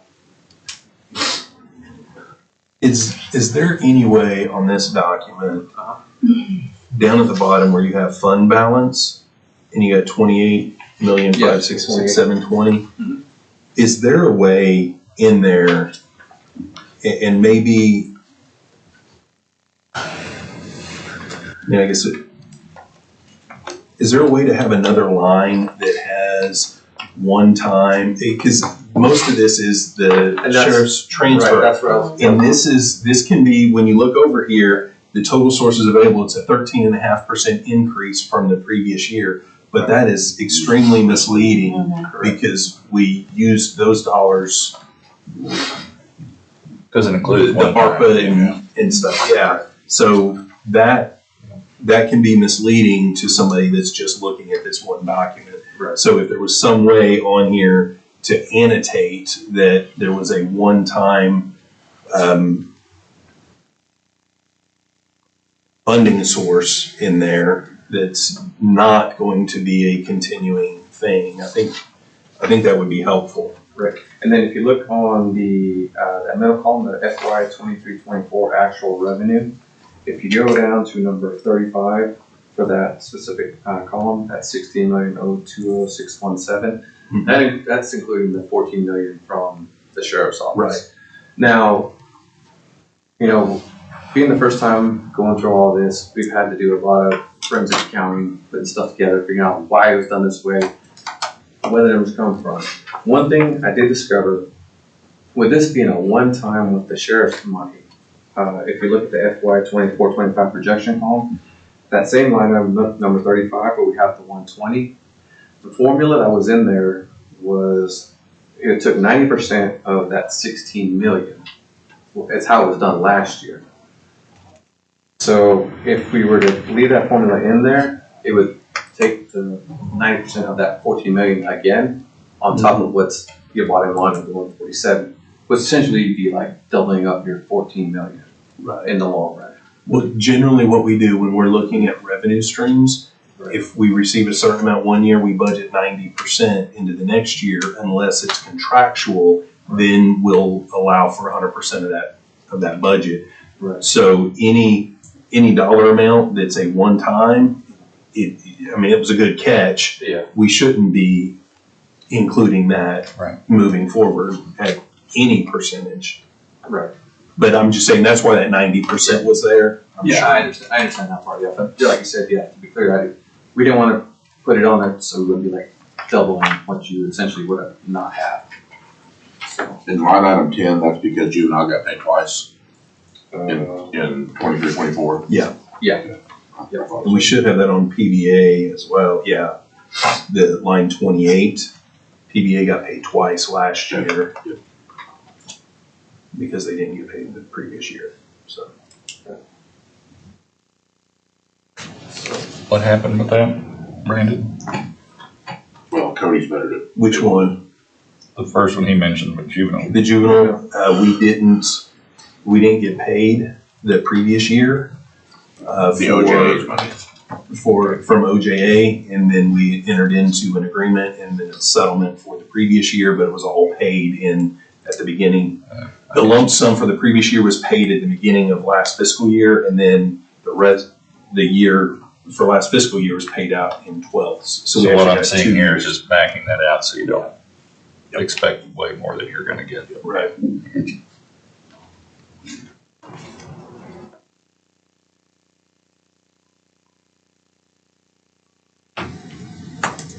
And if you can't do anything about what I was mentioning, annotating the one-time payment, I get that. But if there is a way to make sure that it's crystal clear, I think that would be helpful. Yeah, I think we can add. How much one-time money do we have in this entire budget?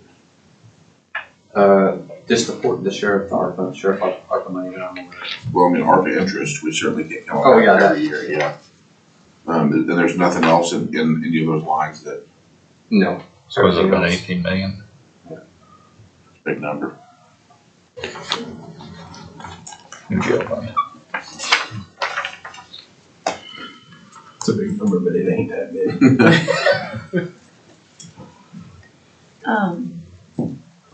Normally You're the trying. sheet we look at in September is totally different than this. Mhm. I think this is something that's done behind the scenes to help feed the sheet that we're normally used to looking to. I think it's important to probably have what we've had before along with the appropriate calculation of fund balance. The fund balance that was used, it looks like to get to this 28 is the formula that's used when we do our amended budget. We use a whole different formula to do the fund balance for our supplements.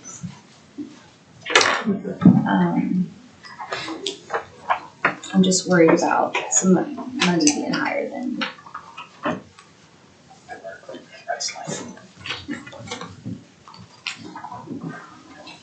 Like, which number are you referring to?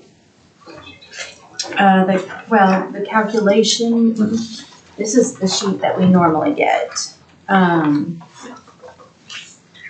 The comparison side by side from the Adopted adopted budget versus to amended. amended, yes. And then the calculation of the fund balance is done different. Whereas it looks like what we used, it looks like it was just the same one was used, and I think that might pick up some more money than it should.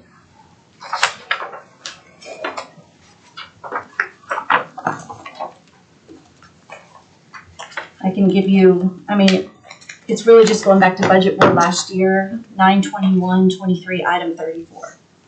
Okay.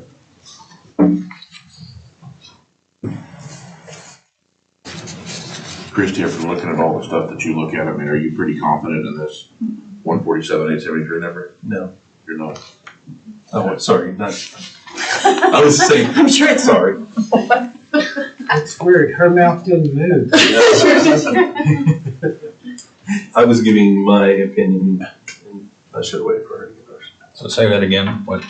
I just was asking you, based on everything she looks at, if she was comfortable with the 147,873 as the total sources available for FY25. No. I was a little concerned about that, so that's why I wanted to ask.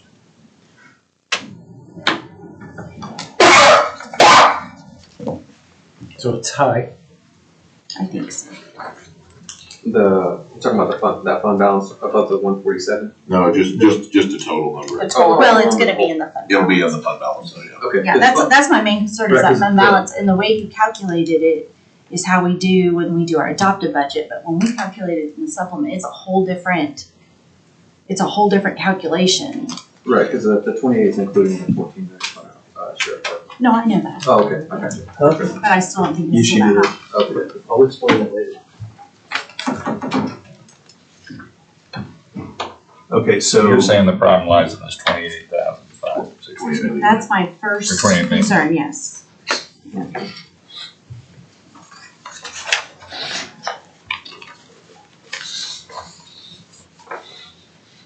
Yes, that is what it would be. So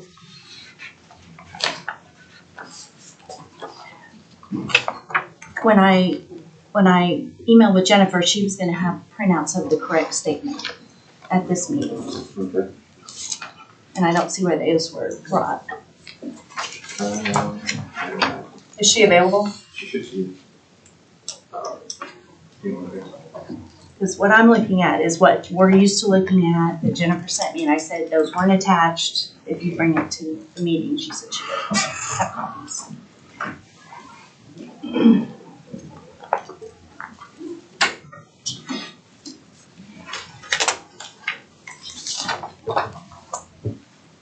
I did notice yesterday that Danny Lambert was one that prepared this week. I know. The numbers yesterday on him.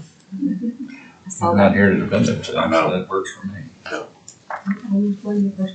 And this is not it, even though it looks a little different, this is not. No. That's a different form altogether. If you've got the whole workbook, it's one of the tabs. But the workbook, it just didn't get attached. Did she send you the Excel sheet? She did, well, you did, Okay. you sent me the whole workbook. That, to my knowledge. Christie, the attachment that Jennifer sent you, did you think that was accurate? It is, except for the 28th, That's but it's a lot more, yeah. That's what we're, So even having that document, there still is work that needs to be done. So I think she can email that document out to everybody, but I don't see on the document she sent, the 28, I don't see where that was calculated. I do have a calculation. I think this was sitting here when we got here today, but it doesn't,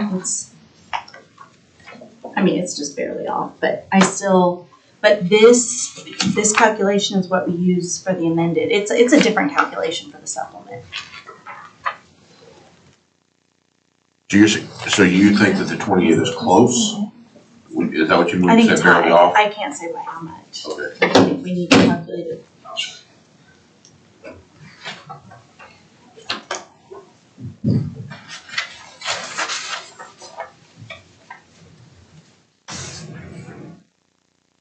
You think there's other numbers on here that are too high? No, it's the Just that 28. one? It's just the form that we're used to looking at. It's a lot clearer how we get there. And then it's the calculation of fund balance.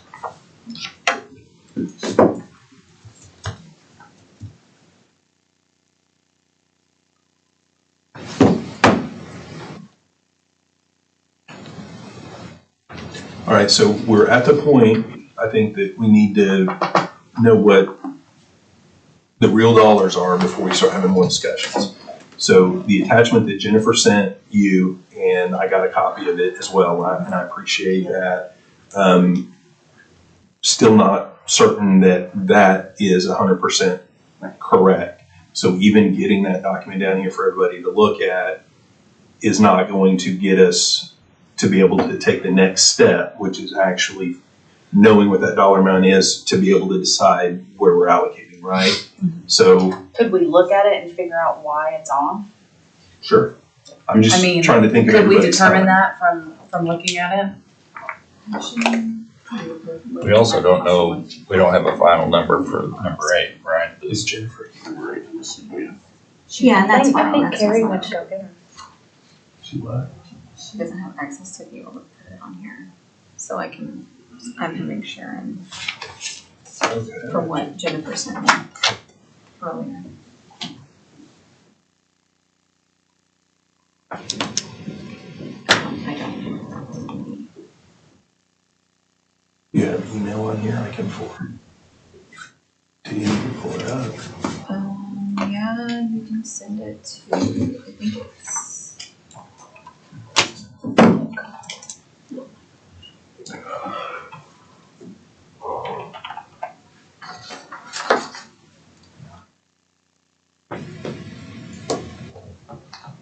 I just wanted to know the record, like I would say it once, maybe it's a formula error.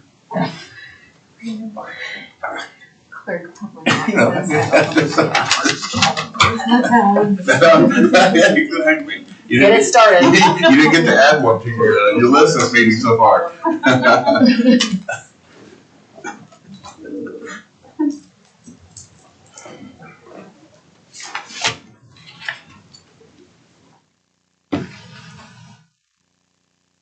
Okay, I'll send it to you.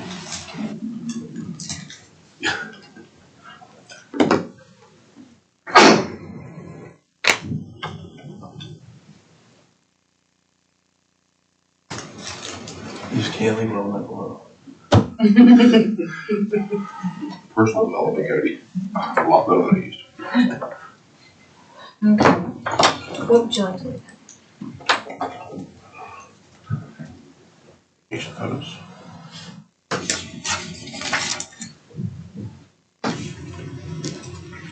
Is this what you're wanting? Or different? No, that's it. Okay. So if you scroll to the bottom, that 28,566,720, where is that calculated? What number did you say? That 28. The fund balance, the 28. There's, Is there a tab? I don't know if it's on this spreadsheet. Can you click on that? Can you click on the actual cell? And see where See, the yeah, formula's coming from. It's coming Which- from, it'll be which coming one? from The 28,566,720. The red paint. E63. Oh, okay, there you go. Yeah, it's coming Okay, yeah. from this tab. So it's coming from F62 on the next. That 28 is coming from another spreadsheet that has the assessor's valuations on it. And It's a hell of a system. Everybody ought to go out and run and get one of these. We're linking to. You have spreadsheets, several linking hundred to another spreadsheets that all link spreadsheet. together. When you update one, the links break. What could go wrong? It's Hey, a doozy. look, will you click on the second tab, the 2425 projected, and then click on cell F62? Down the bottom. Down the bottom. Bottom, very bottom. Yeah, click that. I was gonna point to your there. screen right here. F62. That cell, Bingo. will you click on that? I think I just got a bingo. Right there, yeah, click that. It's just typed in. Manually in there. Okay. So this is the closest.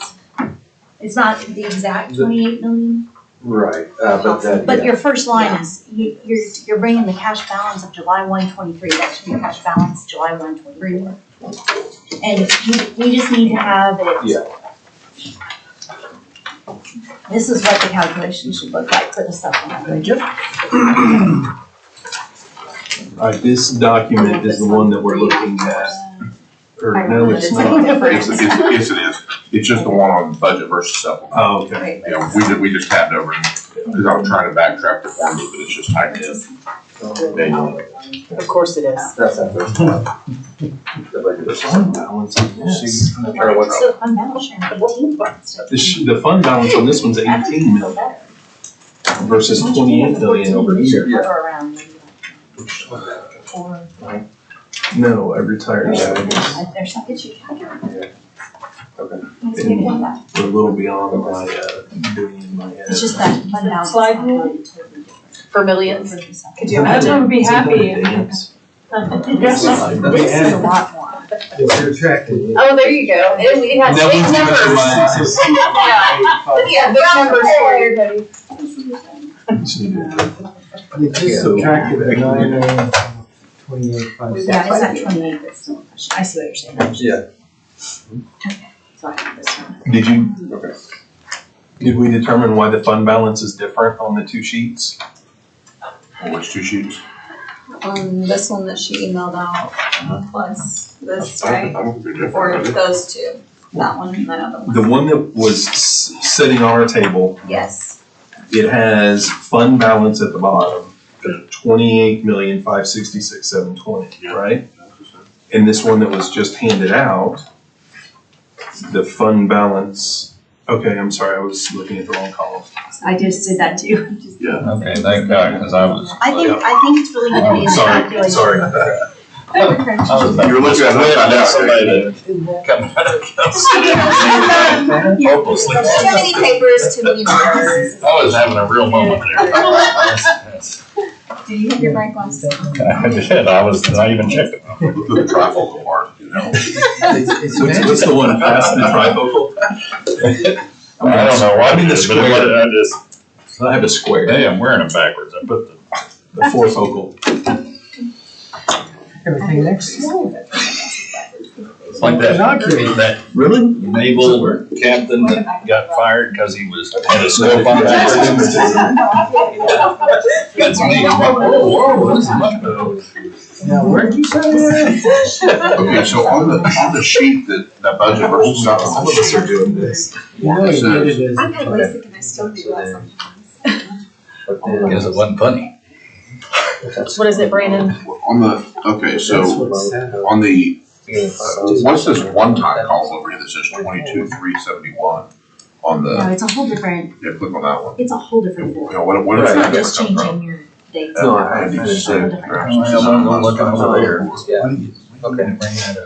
I-69 minus I-64. I mean, cause look, this is what we used for the beginning balance last year. and We're then trying this is- 64. It's I mean, subtracting just- itself. It's not gonna, Okay, I'm it's your so cash, confused. this first Okay. line, this is what you have to do. This is 2%. Yeah, but No. that formula is subtracting Yeah. itself. It's not gonna be. No, No, it's it's subtracting the like line above, nine. which is 0. That's what you're saying. Oh, I got You you, can that's do this. I-65, okay. Okay, Do I need to worry about it? well, that's, I'm getting ready to make another salad. I need one now. This is a working group. but, okay, so why is that labeled as one time though? What's the one time? That far column on the far right. That's empty except for this number. Because that's a lot higher than the ARPA interest plus the sheriff's. Yeah, that should be about 18. I mean, 18,964 is a lot closer though. That's 69. You see what I'm saying? Oh, yeah. Is that just a label that should be there maybe, or? I'm not sure. Well, F69 minus I-64. I think we don't have, over in the one-time column, the total ARPA number to interest plug should be in. over there. And then the fund balance, 63E63 has $28 million. The sheriff's one-time, Right. that 14 million should be over in I-64. Okay. Okay. So I guess we'll get back to y'all on that and do some more. Because this is the total increase. She just told me that.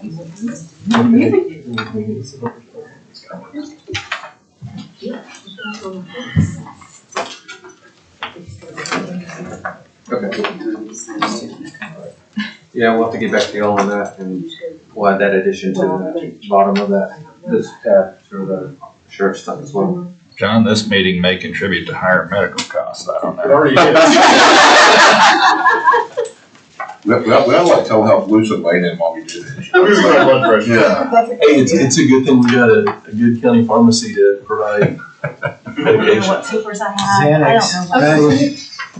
don't know what. You probably think my stuff's gonna be some other meeting. We're good. There may be a recess. I've already pushed back my bedtime, so Yeah, I hear you. stick around till we get it done. John, I don't know. The only thing on his employer rates, that would affect what we're doing right now. It would. I say Yeah. push anything that's not September supplement, like, so the employee rates can wait till October. But, yeah, We're employee gonna do rates, something and then the employer rate you need to hear about, just if you're gonna do it, because it affects the way you're gonna change funding around. And then that $400,000 that you're taking back from court services, that'll affect the budget too. Yeah. And I do think whether it's, and I would ask council, but we don't have council here. But I think a combination of item 16 where we're talking about monies needed from the supplement and whatever, and then your budget for employee benefits, I think we can make a I think the money that was moved into employee benefits from court services, I think in one of those agenda items, I think we're sufficient to make a recommendation to budget board to transfer that money back out of employee benefits and into the court services. So that's my But- question, I don't think that 11 hasn't been moved to employee benefits. It's It's taken from people's, where is that 11 sitting? It's an employee benefit supplement. Supplement, yeah. It can't go into employee benefits without cash. Right, but it needs to be moved from where it's sitting right now. Back to Court court services. services, There's no yes. employees in there. Yeah, We'd really like to have that money though. I know. Hey, where's that sitting right now? Employee benefit supplement. And how much is that for 400. court I services? got that. $400? Well, let's just, Off their estimate needs, the amount that was deducted from the 1.184 was $280,044. is there a motion to make a recommendation to budget board to move that dollar amount back into the court services budget. We're sure on that amount. Yes. Can I have that amount one more time, please? Yeah, I checked it off their estimate needs, and then if you take their budget they started with and deduct it, it's what Munis is showing. Okay. But now there's some employees that are staying on the county side, so that's not the whole amount, right? And Not with court services though. Well, they're not staying court services, but we don't wanna send that whole amount to team when there's still some employees on our side, right? Well, but right now, we're just putting it back to court services. So Okay. then we can. And then we can always move it. Okay, Right. all right. okay, so that amount, Cassie, is $280,044 even. I'll second. I don't think anybody. Who made the motion? Oh, I I just I was asked just if there giving her was a the motion. This one's easy. Was there a motion? Yes. Okay, you got a motion and a second. We do the second first, but it still works. In the minutes, it all looks the same. Okay, so we've got a motion and a second to move $280,044 even back to court services from employee benefits. Supplement. Right. Supplement. Yes. So, Yeah, employees benefits supplement to court services, All right. general fund. general, What's the word supplement? Wait a minute. Because it's not. It's just sitting, like these were dollars that were budgeted in everyone's budget. It's just a holding place. You can't move those appropriations to employees benefits without cash. So like we didn't Right, have. no, it's 11 budgeted there, but. So it's there's no in cash in that. purgatory right now. Gotcha. Okay. Yeah, it's just a holding. What's the word supplement got to do? So are we. That's okay. Vitamin C. Vitamin D. Well, Okay, in the end, that line item, there will be a balance if, like, we're using that place to hold it, but there's always been an employees benefit supplement, so when we take money out of the reserve, Oh, I know what you're talking and about. do Okay, I know that, what you're talking about. there'll be a Yes, balance yes. there if Okay, we yeah, I got you. make I money got from you. reserve. The supplemental appropriations we did to Did we vote? so we got a motion and a second on the table. No more discussion. I stand All those in by. favor say aye. Aye. Any opposed? I like it. Exuberance in that. Okay, so we got that taken care of. Christie, are you satisfied with the fund balance number, or do we? Oh, no, he's gonna, we gotta rework it. Okay, so do we want to have any more discussions about anything prior to them reworking it and getting it back to us? Not on that, no. Okay. Is everybody still okay to continue on to some other stuff, or do we need to just For a recess? little while, yeah. Okay. Well, if the toilets are flushing, I might want to use one. last time I checked. Take a break. All right, it's 2:51. Is there a motion to recess until 3 o'clock? Yes. Till 3 o'clock? Second. Is there a motion? Yeah, he said yes. Okay. All those in favor say aye. Aye. Any opposed? Let's have it. We'll recess for 9 minutes. If there's a line, then we'll go out outside.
Return to open session.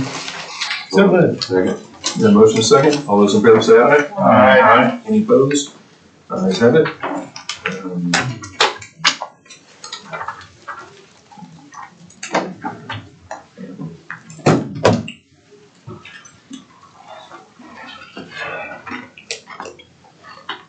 John, do you want to do your updated projections, or you want to do your rates first? Okay, I got with Albert on the numbers and projections, so I'm good with those. Well, I have a question. Okay. What's attached on this and what was passed out are different? This is, Tell me which one to use. Let me see. this I was looking at is a new one, updated, and this is also new, not attached. So the one with the so with the 9.3 right there is the correct one, I know that. That's the updated one. Okay, instead of the 10. Yeah. All right. Gotcha. And then you said this one's updated? So that's the actual report. That's just a new Yeah, now. just showing you the rates. I got you.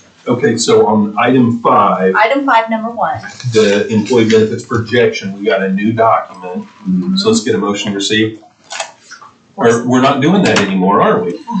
Without I objection, was like, what would do? I've got a whole pile of stuff there. She really changed it. without objection, the chair will ask the clerk to make this document a part of the record. You like that? That's not present. Ignored.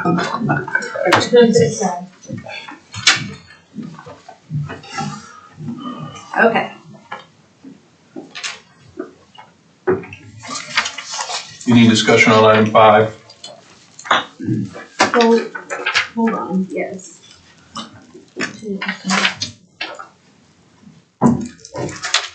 So John, do you need more money for employees' benefits? No. You've got So enough right with, there. So what we figured with, so we're gonna have an increase, from the premium collection that we weren't capturing earlier. You know, it was staying in the departmental budgets. So with that, with the new premium collection and with that, where is that in your spreadsheet? it's right here. Right here, employer premiums is captured right here. That 19? Yeah, so that's how much difference. I thought it was 11 something. I did too. Let's see what mine is. It's your, it's 11 plus what you had to go, and then you. That's 4. That's 15. This is 19. So it should be about. Would this include the premiums from special revenues? Yes. Okay. So it should be 4.1 from special revenue about, because their enrollment went down a little bit. 4.8. I mean 11.8. 11.8. And 4 million was roughly. I mean, I don't. Yeah. Yeah. I have it in my actuary report actually. Here it is, Chris. It's all right there. 19,495, it matches. Does that include the $280,000 that we just moved back over lower to? it. Like the lower, yeah. Was it 280? 280,044. So I have to remove 280 from that. Which will change the transfers in. It'll increase them up. Which page are you on, John? I'm just on Albert's spreadsheet. I don't. They were just verifying this number via the actuary report. Okay. I don't have it on.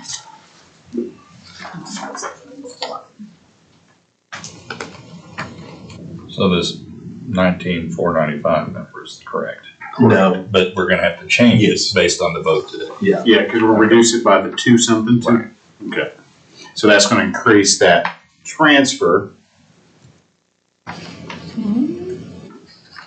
Because we're reducing premiums. Right. So we're going to have to make up for those dollars somewhere. So it increases the transfer amount listed. So aren't we gonna have fewer people?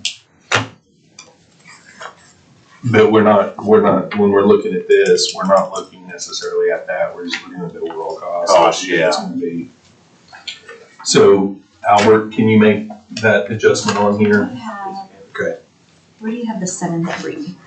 7.3, what's it? And again, that That's adjustment is per transfers the in, local that was business. the- Yes, yeah. Not, I'm just trying to keep the document was fine, That's what you've been drawing but down on. we've changed. Oh, we haven't even touched that yet. So that's part of this. That's part of that, the transfers in. So in addition to that, so what we did last year, we had that and we had to do more. So that's the total we did last year. It's a 7.8 plus the additional funds we did. So instead of that, it looks like that this year.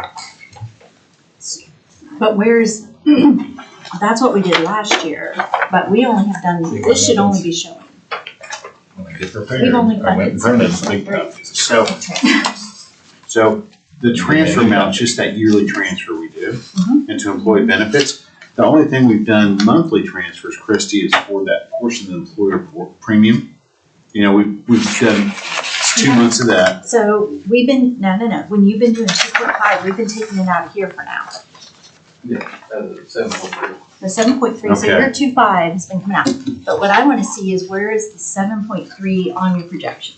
Okay, so I wasn't aware of that. I thought we were taking out the premiums, because we transfer those premiums, what I was told, to that reserve account, and we're drawing those out monthly, is what I was told. So that's not the case, from what I find out now. So that 7.8 would have been included in that. So we would, so 7.8 in addition to that is the transfer amount. So we've been drawing off of that amount, that 7.8 for the first 2 months then. Correct. Because I don't see the behind the scenes thing. I knew they had a bucket with the reserves that they put the premium dollars in. I know you can draw from those. We didn't have cash to. So now they're drawing from just the Yeah, 'cause we- transfer amount, yearly transfer amount. Okay, so are you clear what the problem is on the form so that we can get it fixed? I don't really think there's a problem. It's just that 7.8 turns into more because we need as much as we did last fiscal year almost. That's my point. So with the supplement, we need to ask for more in this line. That's what I'm Correct, you're asking. correct. Okay. And that's what I'm saying, we need to Because right make here, sure. when you have budgeted estimates of 10.5, so you're looking at for like minus 7.3, you're looking for 3.2 more million. Yeah, we don't, that was just the estimate. So he bid on what the initial estimate was at the start of the fiscal year, before the fiscal year. And then the revised estimate, because everybody said, hey, we need to have a flat budget. So to get to 9.3 from 7.3, you need 2 more million. Yeah, and so we transferred 2.1 last fiscal year, extra above the 7.8. Yes, that is true. Okay, so to make the budget work with 5% in cost and prescriptions, 2% in medical and some other things on there, just regular inflation, that we show that transfer is still needed. A little less.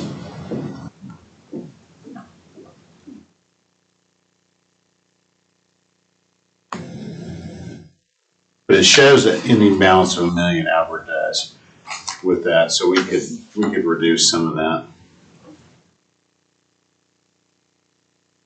We could reduce it by $1 million. Well, I would revise it. I'd take out the 280,044. I think that's not gonna be a problem. Okay. And then fix that transfer in amount so we really know how much, but we're looking at 2 million some.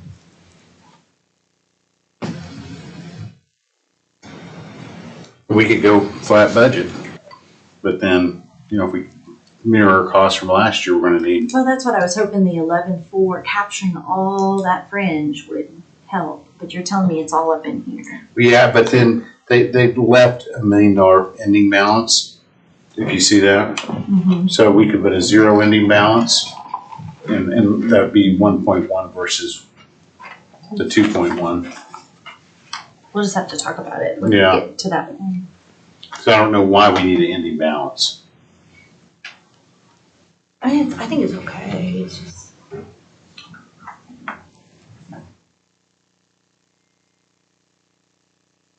And you could always hold some. And if we're changing rates. And so That's rates will that would impact fix it. this. Right, you know, employee rates, retiree rates, all that impacts this, so. Okay, so beyond employer and employee rates, there's some stuff that needs to be adjusted here. Bare minimum, the 280,044 needs to be taken care of, and there may be something else. I just want to make sure that everybody's clear on that. Then we can move to the employer-employee See what rate conversation, and then whatever we kind of come up with there, you can add those changes in with these other changes that we just talked about to Sounds get good. the final form for us when we reconvene. And then we can, too, I think, move that ending balance down at least. I don't think we need $1 million, so we can move that down, I would think. I mean, in this mix here, I know we're talking about maybe adjusting down the ending balance, but you've talked about before trying to have some money that where we build up a little bit of reserve, so we're not Yeah, I would getting go these down shots. to 0. Yep. Okay. So I don't know, maybe we want to think about how much we ought to be shooting for ending to be able to build up a little bit of cash reserve. And again, this is an estimate. We could come in like some years, you know, we've had several big years, we could come in way lower and bank some money, but we don't know until it happens. So.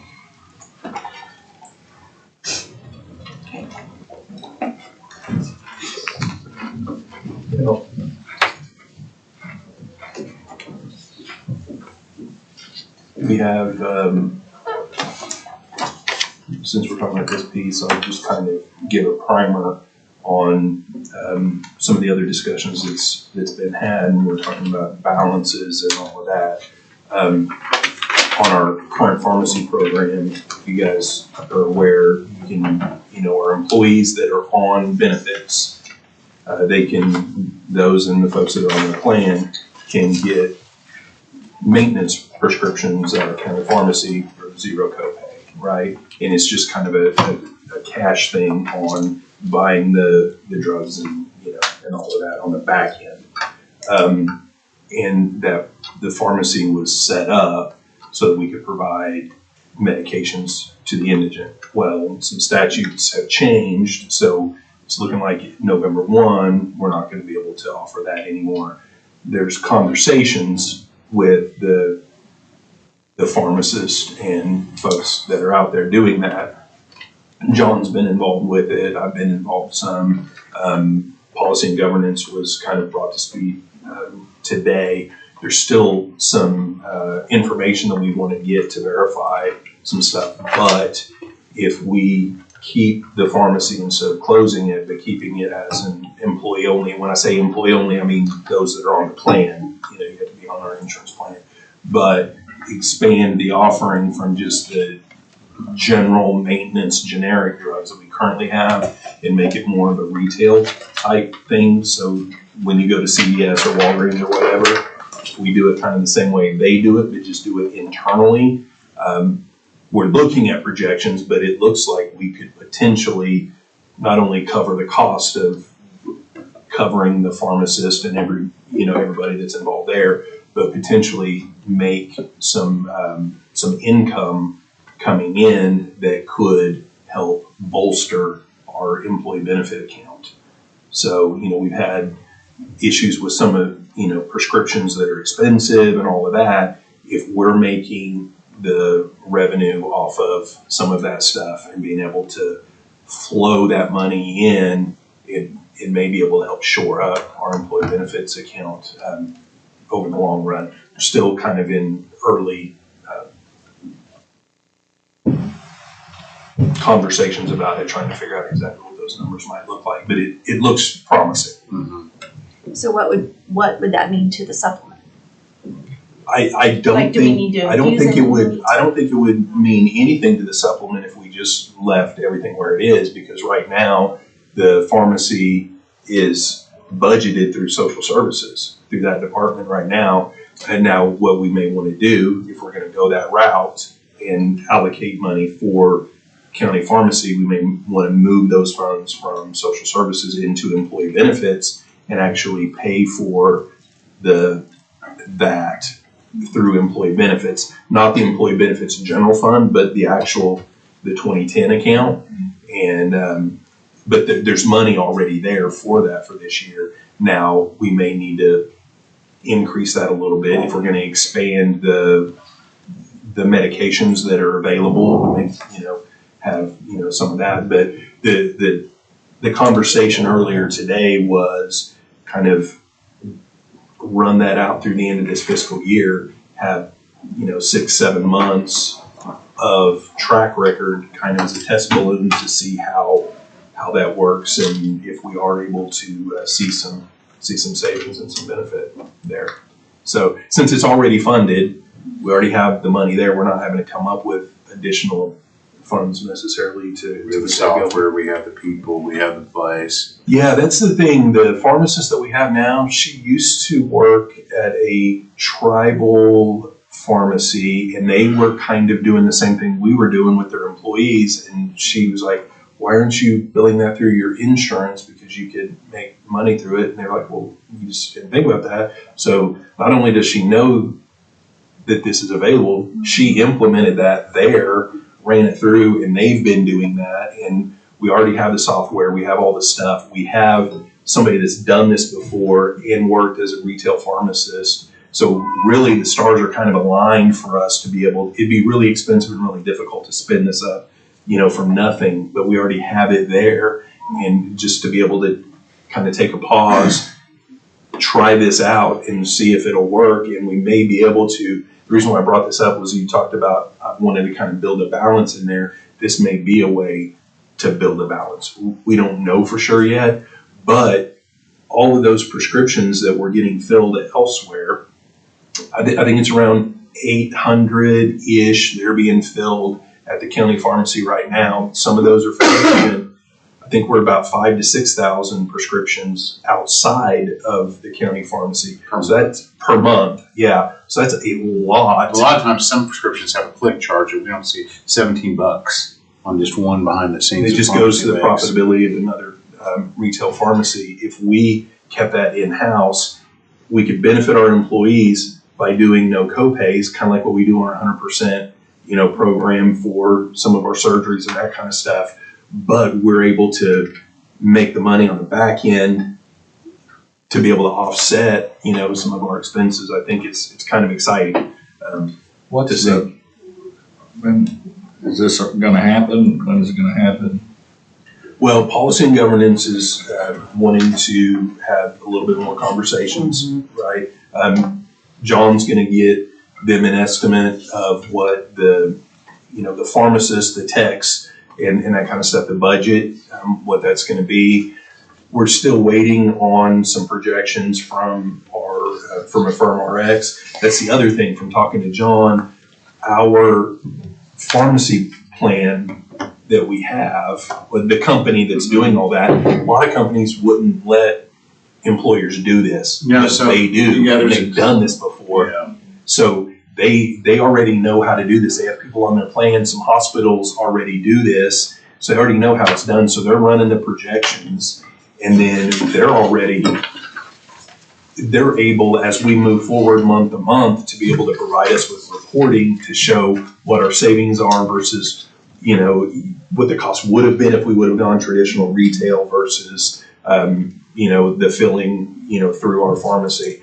And I mean, I've filled from our pharmacy before, and I have filled elsewhere before as well. And where I fill elsewhere is awesome. They're incredible, but it's not to the same level as our pharmacy. I mean, they do a fabulous job. And I've heard, especially with our retirees, the way they really kind of help them through situations. So if we have the ability to have great customer service there, filling with the same medications that you can get elsewhere at zero copay for our employees, and being not only not more expensive on our plan, but potentially paying for itself and making revenue, it's potentially a win-win-win. So I wanted everybody to know that that's kind of some conversations. And then our over 65s are fully insured, so we're not spending our money. We're spending most of the federal government's money, but they actually said, yeah, they'd work on it. And usually exclusivity, they will never waive copays in any network agreement for a pharmacy or provider network. But they said, oh yeah, we'll waive the copays. So they're working on that side of it just to see what it would look like for those over 65 retirees. And long story short, every time they would fill a prescription, we would get paid basically. And then the money would flow back to the fully insured company, but we would get the pharmacy charges for all of it. So it could really add up. Because a lot of people use it already, a lot of retirees do. So just, we will see. So anyway, that's, hopefully, as we go through more discussions with September supplement, we'll have maybe some more information in a few days or a week or something like that. But I wanted a primer to kind of get you guys, aware that these conversations are happening. That way you can, start kind of formulating your questions and concerns or. Is there any guess at all what the number might be, savings was? Not yet. It has to come from the experts. So $1 to $100 million, huh? Well, we spend $12 million a year gross, about $9 million net. So, there's a big spread in there for some pharmacies. Part of that's pharmacy money. So if you're encouraging members with zero copays to leave their local their CVS, Walgreens, Walmart, and go there, I think a lot of people are going to do it. And a lot of people don't mess with going through mail order right now, and they might if it's zero copay. They don't mess with going to the county pharmacy.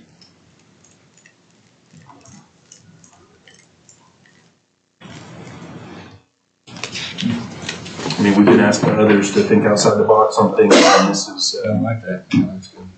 That's good. I mean, we've been working with social services to try to figure out, some paths forward and what we can do and stuff. But this was our pharmacist's idea. I mean, she's the one that came up with it and brought it forward. So, want to make sure she gets the credit for that. Like I said, we need to know the numbers, and part of it's going to be projections, because if we have 3,000, if we go from like 800, on our county pharmacy side, and then we, go from 6,000 on our retail side, if we take that 6,000 down to 3,000, I mean, the amount that we would make would be different than if we only brought 400 prescriptions over. So it's going to kind of be dependent upon, how many people would come over for that. But, I mean, we have a lot of people that participate in HRAs because of the benefit that we give on the free or the free months insurance there. We have a lot of people that utilize the 100% benefits for the surgery center and, McBride and all of that because of the copay, allowance there, the no copay. So I would anticipate we would have, people that would utilize it.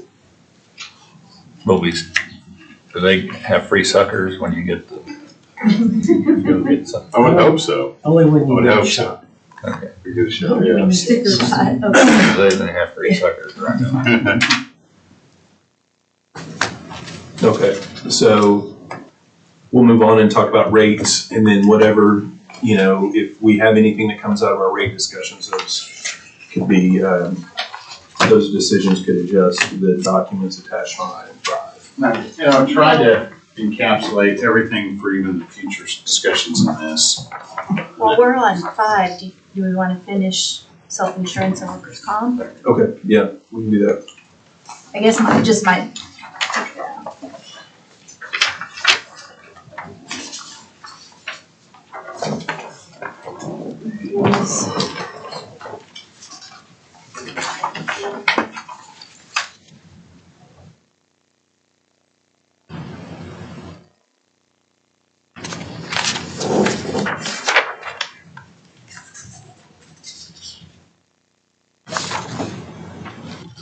Self-insurance, okay, so our ending cash balance is 1.3. Wow, but we've been building up in there because of the increased expenses. So what I'm looking at is 24-25 projections when it says transfers of 880. Is that there, the transfers? we've only budgeted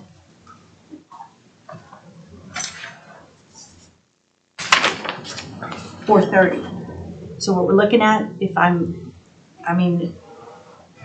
This is what I've got. Okay. I don't have anything new for this one. so we've only got cash transfers that we did for our adopted budget of Right. 430. So just to plug in 880, that's the kind of stuff somebody needs to say, we need to ask for this much more for this fund.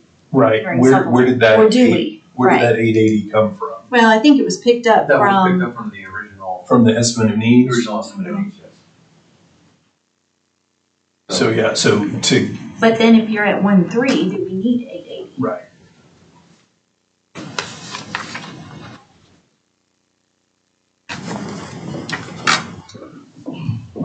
Because it's a $450,000 difference. If that 880 was back down to the 430 that was actually budgeted, then we'd be at 900 and, Which I think is fine. But if someone knows of something that.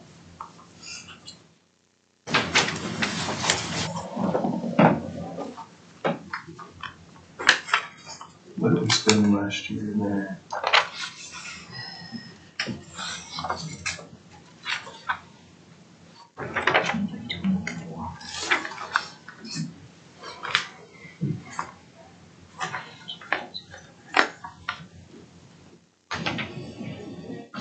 And self-insurance, wasn't that on the fund balance? Didn't we do some like 350,000 right at the beginning of last fiscal year? Even before we got to supplement, it Yeah. was something we funded at 350 on top of. Yeah, see, look at our expenses. Even last year, I mean, it did go up significantly from 22, 23, Right. but it's $234,000. So Why are we projecting 621? I don't know. And even if we do hit the 621, we still have $330,000 left at the end of the year, which is 3 times the minimum $1,000 balance, $100,000 balance. Your 621 is taking that 3-year average of the tort claims, and then that 603 is what's currently encumbered. Is that all that's lost, the expert witness fee? I don't know. We remembered? Yeah. That jumped the average up that much? I guess.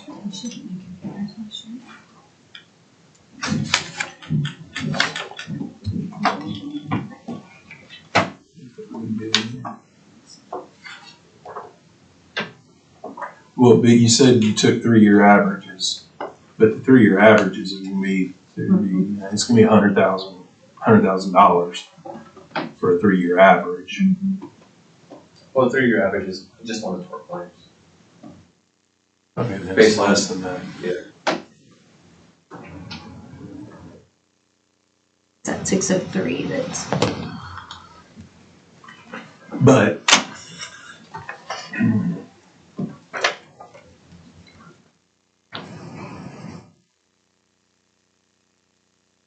So where does the 603 come from? That's what's currently encumbered as of 9/4.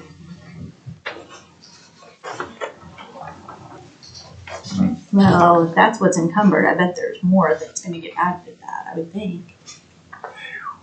yeah, And that is the expert witness fees, isn't it? And then All are that those stuff. encumbrances that, for this year or those that Yeah. are still like, hanging from past last year that years, need to right? be released?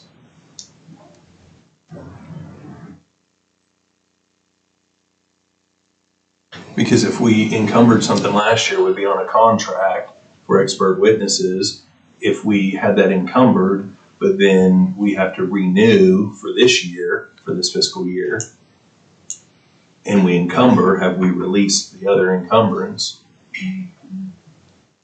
So it could be less if you do that, and we'll probably ask again for, but I would ask council if they're not here.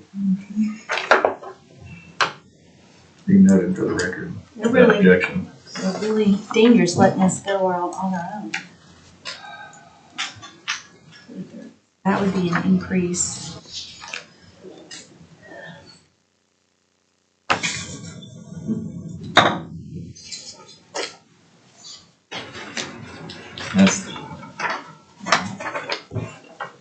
Would it make sense to get an update from the DA's office as to where we stand? What do they think they're going to be asking for more, and is there any release? Yeah. I think Okay. so. In our document that we're tracking on past, can you put the 450 on there? That's a number that we need to come back to and determine whether we want to put the 450 in here, the additional 450, or leave it at the 430. Okay, what about workers' comp? What are you talking about, the 430? We budgeted 430, of that 880, and 430 is already in there. Okay, revenue coming in.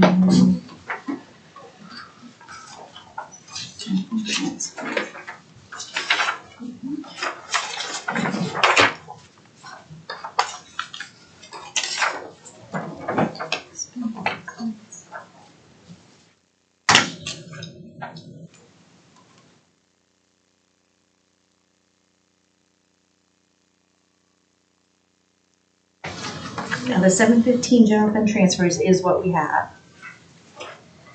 So it's just if we're comfortable with this 387 balance.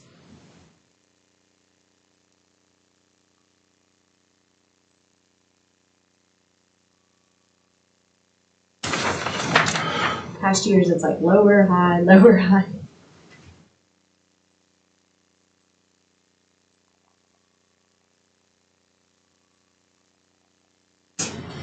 I mean, the thing is,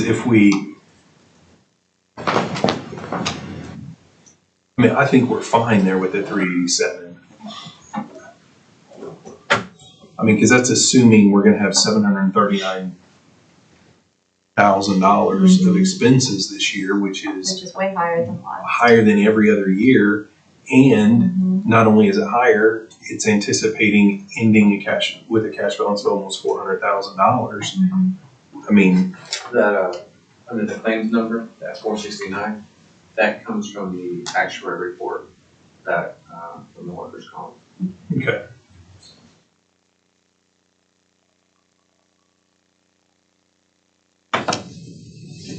Yeah. And they're probably tend to be high. estimating high. Which is good. Yeah. Okay. Is everybody comfortable with this one? Yeah. Staying the same and not putting any more in? I mean, I wouldn't really say let's take any out. No, I wouldn't take any.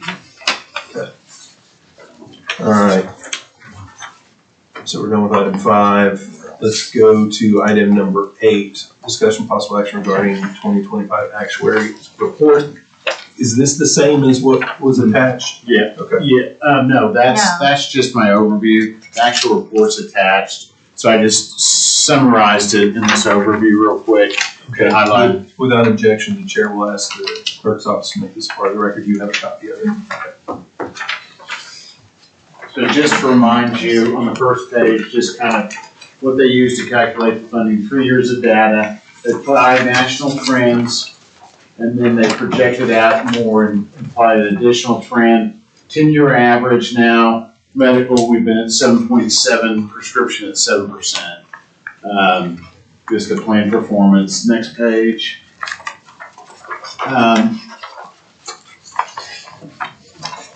So these are the rates that would go into effect usually this prior July 1st. They haven't been implemented yet. As you remember, we kind of froze employer rates. That can happen July 1st. These are the proposed rates. It's about 20% increase, $3.3 million.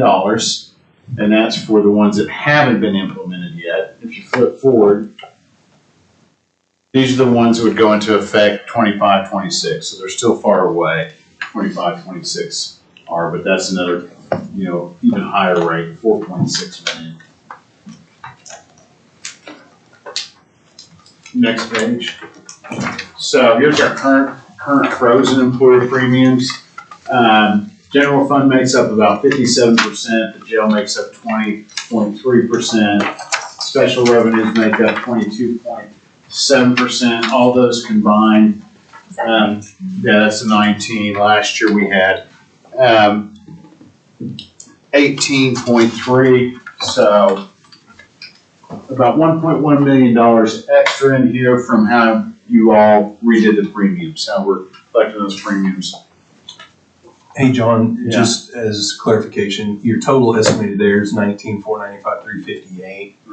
And on the other document, it was 19,495, 388. So it's like $30.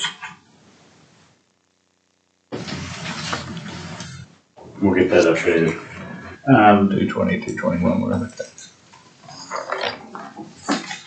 So if you implement the increase in employer premiums, all you know is that that's basically a switch from one pocket to another. Just how you're gonna fund the plan. You wanna do it through premiums. Really, what would take the brunt of that are those special revenue funds. And that's again about a 20% increase. It was supposed to go into effect July 1st. Well, general fund would take some of that. Well, About if we- 57%. Well, Or, well, maybe not that, but It would be more a 20% increase, like public defenders, what I was trying to get at. Those small departments, when we've had big rate increases in the past, we kind of stair-stepped it for them. But, yeah, general fund would take 57% of the hit of that. But it's really, how do you want to fund the plan? You know, you can do transfers, employer premiums, employee premiums, combination. So the one rates that are still pending from this prior July, $3.3 million in total. So even with a 2% increase in medical and 5% prescription increase, we're still estimating less to be transferred without even touching any employer premiums than we did last fiscal year. Why is that? Because, that's assuming we do the employer premiums. no, if you don't do anything. Oh. Yeah, because on the sheet I gave you to look at, the total overall transfer is gonna be a little less than it was last fiscal year. If we have an increase in premiums, because of the way we changed the way we funded the employer rates. It made a huge difference. so next page, You're go ahead. saying we're gonna have more or less? That's, We're gonna transfer less in the proposed budget than we did last fiscal year. Even if we do nothing. If you do nothing. If you don't do employer rates, you don't do employee rates, you don't do any new rates in the proposed budget, the total transfer amount compared to the total transfer amount last fiscal year is less. oh, the transfer. Okay. Yes, sir. Outside. Okay. Sorry. I keep that. I got you. Yeah, just that transfer amount. I just did these so you could look at them. This is a snapshot of August on the special revenue funds. You know, really the public defender, they'd get really hit if we did these rates. 126,000. So I just want to give you a snapshot to take with you on that. And that's annual, right? No, that's just, yeah, that's annual, absolutely annual. Okay. Absolutely annual. Do we believe everybody, like all of our bosses and everybody else, understands that we're gonna have more money by directly moving the employer premium part to you?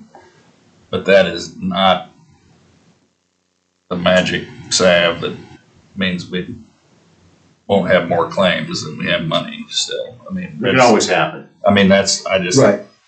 I don't know that we've mentioned that enough. I just don't want somebody to come back going, you told us that if we did make this Oh, change, gosh, how we funded yeah. it, that we wouldn't have the hole or whatever. We've never said that so much, but I just want to make sure that.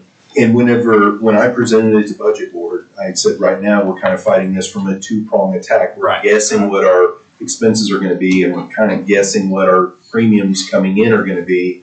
But if we make that change, we'll have a better idea what our premiums are, so we're just guessing on what the expenses I are. know, I just want to Yeah. Good point, good point. want John, to say real it again. quick, Sure. when you made that statement about not transferring as much as last year, we had budgeted 7.3, Mhm. and we did another 1.5.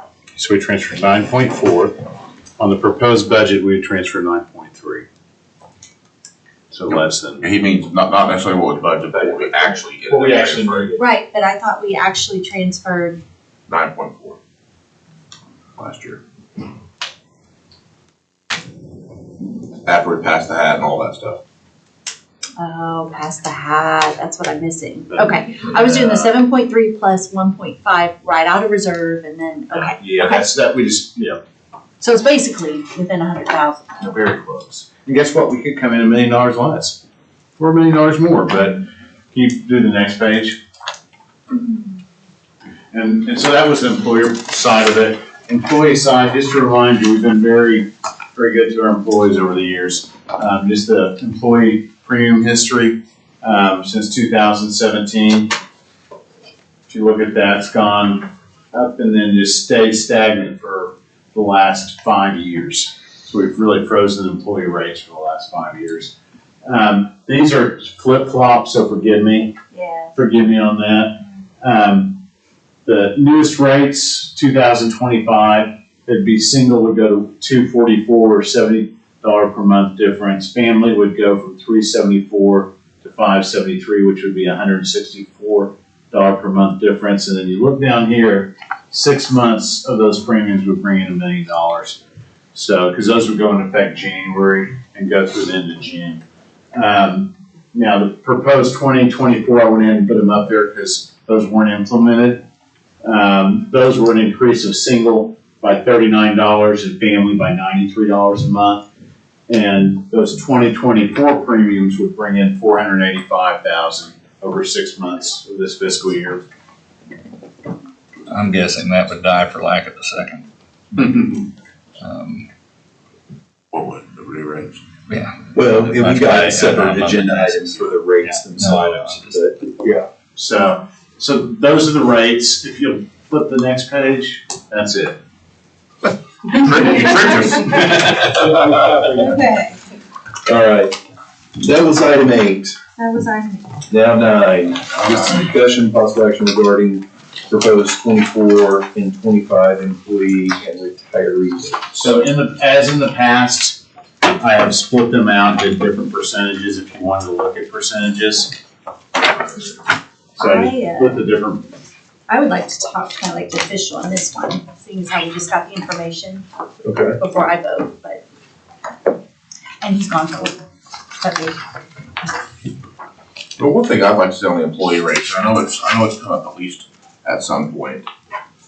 I mean, I know we've done our employees right, over the years by not raising the rates. However, I still contend that in the long run, that hurts the employees because. It's so much of a jump. Well, Yeah. because in the event we get ourselves to a position where, if we did have to increase, I mean, last year the rates were crazy. The employee recommendation was like, I think it was like $150 a month or something, or, no, maybe even higher than that. It was just that one thing we just looked at. Yeah, even last year, during the real high COVID year. Oh, yeah. And we suffered through, but again, we ended up passing the hat. But I don't know why we couldn't put together something that would allow us to, in advance, know that we're gonna raise the employee rate, say 3% every year, or whatever the number is. And the reason I say historically, at this point, we've done a pretty good job as a county of being able to provide either a COLA or a merit at least a 3.5% rate on average over the last several years. And I mean, I've heard the argument, well, you can't provide a 3% increase on employee raise or a COLA, then turn around and take that away on employee benefits. That's just not how math works, right? I mean, if we have if somebody makes $5,000 a month, they get a 3% COLA or merit, that's $150. If we take $400 a month and raise it 3%, that's $12. That's pre-tax. You probably only end up seeing 8 of that on your check. So, and I think it'd be helpful to, at least to the employee benefits package, because I think a lot of people miss that. Number one, that's a system that the employees use. A lot. And I just feel like if they knew in advance, like for example, if you take let's say you make that same $5,000 budget, and just that $5,000 salary over the next 20 years, if you get 3% raises every single year, over the next, that your salary increases significantly over the next 20 years versus, in 20 years, the $374 on a family rate is up to $600 or something. So there's just a substantial difference in benefit, in my opinion, to the employees. That would be something I'd love to be able to explore. Just set something in advance that we know every year a 3% raise is coming. so long as we're still able to provide a COLA, I would never really want to, I'm speaking out of both sides of my mouth, I'd never really want to, set the employees back $10 or $12, even though it is just $10 or $12, but that does make a difference in some people's lives. I get that, so I wouldn't want to overlook that. But as long as we're able to still provide some sort of COLA, I would love to be able to look at, keeping something just steady every year. That way we just know. I mean, employee benefits, we've all talked about around this table is outside of salary, what's more important? I mean, truly, that the county has to pay for. And we're the only, again, as a reminder, we're the only municipality in all of Oklahoma. The state doesn't do it, the cities don't do it, the counties don't do it. When you retire with us, we still pay our full employer portion. If you retire with the state, you're paying the full cost. Our $60 plan for our Medicare retirees would cost them $770 a month for comparable coverage with the state. So we put in a lot of investment in our future. So Tulsa County, their retirees, you want it, you have to pay for it all. City of Oklahoma City now, for new people, they're not doing retiree insurance. So we're doing a lot of things differently, but at a lower cost really for our employees. Yeah. It hadn't been raised for them. A lot of people are, I've looked at a lot of different rates out there, Tulsa County, the colleges, the state comparable plan. Our family coverage beats all of them, coverage-wise and cost-wise, and what it is, way does. But I think the state's the one that's like ours is like $3,700 a month. And that's just for medical and dental. But the employees, long story short, where I was getting that is there's a true cost, but usually out there what I saw is, especially family plan, people pay way more than us. The employees do. Well, and I think that, again, there's a lot of ways to offset, because if at some point we are able to, again, incrementally and slowly raise the employer rates, that means less transfer goes in. Maybe instead of a 3% COLA, we give a 4% because now we can afford it. I just think there's things that on the back end, because while it's been good for the employees, in the long term, in my mind, it's short-sighted because there's going to be a year where we're not going to be able to sit in here and recommend. Cost of everything are going up. The jail is going to get more expensive. The sheriff's office is going to get more expensive. District 1, all the district yards are going to get more expensive. There's no way to go down in price. I just feel like it's short-sighted for us to always, not look at that way. Again, in small increments. And again, over the next 20 years, that's a significant difference to the bottom line in employee benefits. And then for the grand scheme of it, not a whole lot to the employee that's been eating it 3% at a time rather than saying, hey, you're stuck with $70 this month, $70 every month or this year, so that's just, again, I'm not saying we need to make a vote on that today. That's not a motion. That's just something I'd like to at least put on the table to consider. What's the appropriate way to consider? I know it's been talked, you've mentioned it before, and I'm interested in learning more about it. I just don't know what the. I think, Brandon, you mentioned last year, and maybe it was the beginning part of this year, about, that I think the conversation that you had was you've got bills that go up every year and you just plan for that, right? We're in a situation to where I think we've tried to control the expense on our employees, but there is going to come a time where we have to increase rates. And we have had to do that before, and it's a shock to everybody. I thought more and more about what you said, and I do think that if we had a certain amount, and we weren't really even looking at actuary numbers, we were just saying, listen, as an employee, if you're going to have benefits with Oklahoma County, your employee premium is going up 3% every year. Now, when you're going out to get a car loan, when you're going out to buy a house, when you're taking on a gym membership or whatever expenses you're adding to your household, that your insurance is going to go up by that amount. So in 3 years, I know what my insurance is probably going to be, so I can plan instead of being caught off guard. And if we are doing COLAs, last year we called it a merit, but it was still at that COLA amount. If we're doing that, part of the reason why costs go up in CPI, we base the COLA on CPI. This year, it's 2.9% going July to July.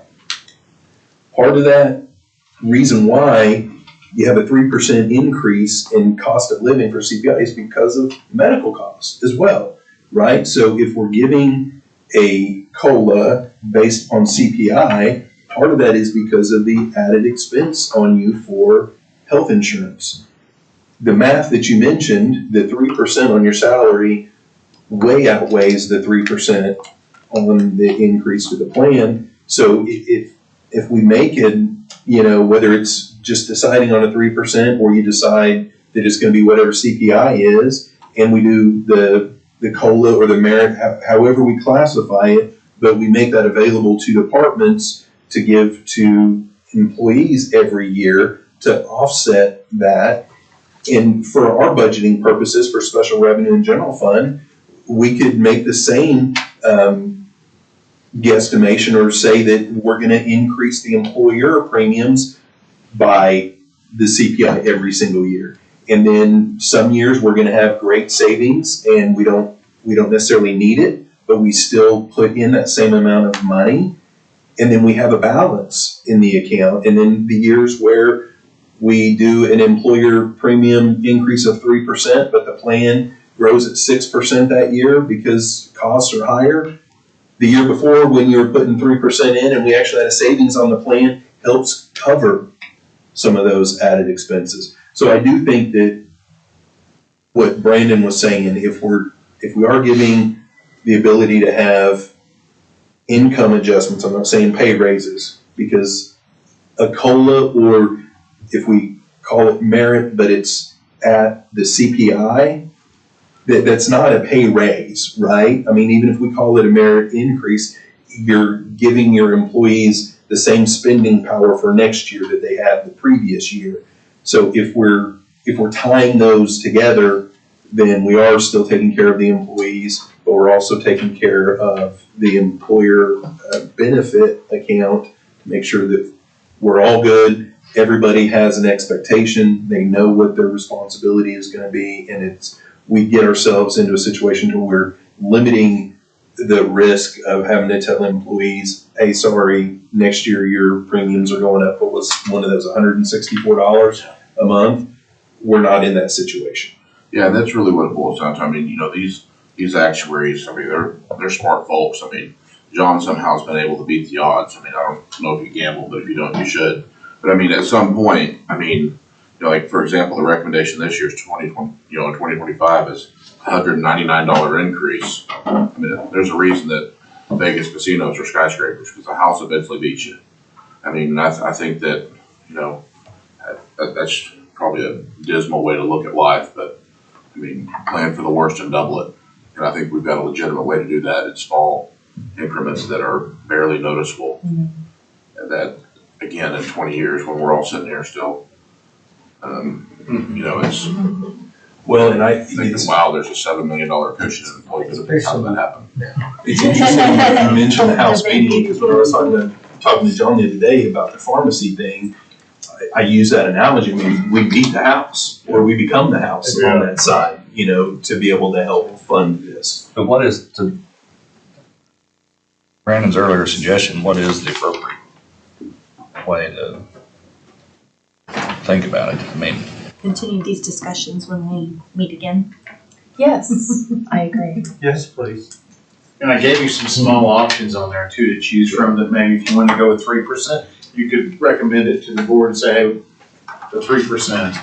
but I think that's simple enough, but Brandon was talking about a little larger consideration of on the salary side too. Plan. Right, a long-term plan with the salary piece, so that we don't shock them and we don't erode Right. their spending power. That's brilliant. Well, and I think employees now, I think we've done COLAs for so long. I say so long, I mean, it's been like 6 years, 7 years. Before that, I mean, it was unheard of. We had, there was 12 years where some employees didn't have any change in their pay at all. But I think 6, 7 years, employees kind of expect that now, right? And that's where we get the expectation, right? And so if we are marrying the COLA with cost increases for the medical, then you've got both sides working together instead of one side. We've been given COLAs, but we haven't been adjusting the employee premiums. I think this gets it back in balance a little bit. So. Good discussions. But just a side note, when a lot of new employees come to our new employee benefits thing, get enrolled, they're coming from other places, their minds are blown by our coverage and how low they pay compared to other places. Some people pay $400 every 2 weeks. For just health, not dental and vision. Just health, yeah. So we have it really good. The employees have been here a long time, we're used to it, but the ones who just came are surprised. And again, I mean, just quick math, I mean, extrapolating 3% over 20 years, it still doesn't get us up to even $650 in 20 years for family rates, so. Just as a. So I'm assuming we'll need to recess? Yeah. Okay. Are there any other items that need to be added that we generated that were not correct? The reason I ask, I don't want to recess, we don't have all the items we need for the next meeting. Well, we need a couple of documents updated and stuff, but we can. You can bring it back. Oh, we can bring those back. Okay. Is there, after these discussions, so that's a good point, is there an agenda item that needs to be discussed that's not on here? I don't think so, 'cause we still don't really know the true numbers. I mean, 'cause there's. Yeah, I'm not aware of one. I mean, would COLA fall under this agenda item somewhere? Yeah. Okay. Our recommendation. 6, okay. Well, if we've got that item 6, it could be anything, right? Kind of like it, okay. Okay. Yeah, because it's got general fund and that covers everything under general fund. Well, and 19 is really our broad one Yeah. to make a recommendation from BET regarding the Regarding FY the 24-25 And supplemental that's- appropriation. Anything. So I think we're good with this agenda. Moving forward, we can recess. If there is something that somebody wants that is outside of supplement, but we really need to talk about it, I'm happy to, we can look at calling a special, but I think we'll be fine with this particular agenda item, or this particular agenda. I'm open at 10 a.m. tomorrow. Does that give us enough time to sort those numbers out though? I don't know. Okay, yeah, I don't There's know. a 3-day code conference going on, and so I'm there. I mean, during revenue sheet, I feel like we were rushing you, and I don't want to do that again, if that's, there's no, unless we've got other items we can hash out. I don't want to rush you. Well, here's the thing though, employer and employee rates are gonna change the benefit number as well. So, You want to discuss those first and then watch and change? But, I mean, to Christie's original point, I definitely think we need to know what the number is. Otherwise, I think we're backing into the number. And we can get a list of everything that needs to, we just won't, until we then have the number that we actually have. I mean, there's still some stuff we can add to the list. We can talk, figure out the employer rates. but did you say you needed to wait though? I don't need to wait. I thought you said you wanted to have a conversation, Butch was out. Oh, I can, it's fine. Okay. I just want to make sure that we weren't. He's gone for a week. I forgot. I said that because I would like to discuss it, but I think I can. Okay. With Jerry, Send them I'll the talk to him. I can do tomorrow at 10 if. I can't do tomorrow at 10. Okay. Because we got BOCC. Oh, at 9, yeah. I still want to go back to, does that give you? Now, enough time? BOCC may be done. Yeah. That's- Well, you know what, that's- we could- That's fine. I don't think so. Okay, yeah, I mean, Yeah, we could. Covers a lot of stuff. that's right. I I'm mean, here till 2:30. is anybody concerned about moving forward without the number first, I guess would be my question. Because again, I want to make sure that he's got plenty of time. I mean, and I know it's not simple to track that stuff down, especially being new, newish.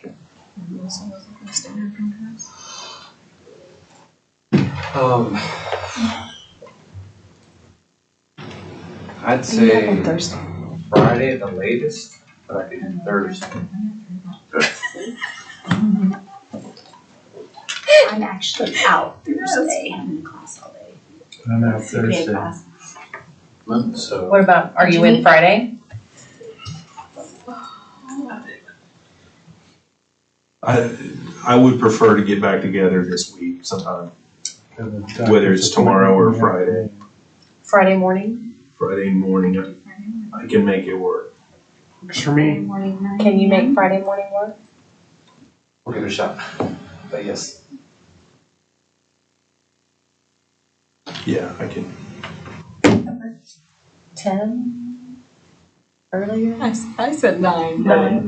That's just me. That's usually when we start everything, so. 9 works for me. We can do 9 and that will give us, hopefully 3 hours, get us to lunch and hopefully we can make a lot of headway. Maybe even get done with it.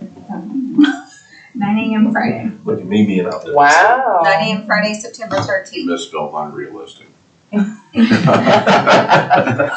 Friday at 9? All right, is there a motion to recess this meeting until Friday, I guess September 13th. September 13th at 9 a.m. in the BOE room? You got a motion? 13th. Do you have a second? Oh, that is Friday the 13th. That's my lucky day, though. That's All always those a in good favor day. say aye. Aye. We're in recess. I know. I love it. Is there a full moon?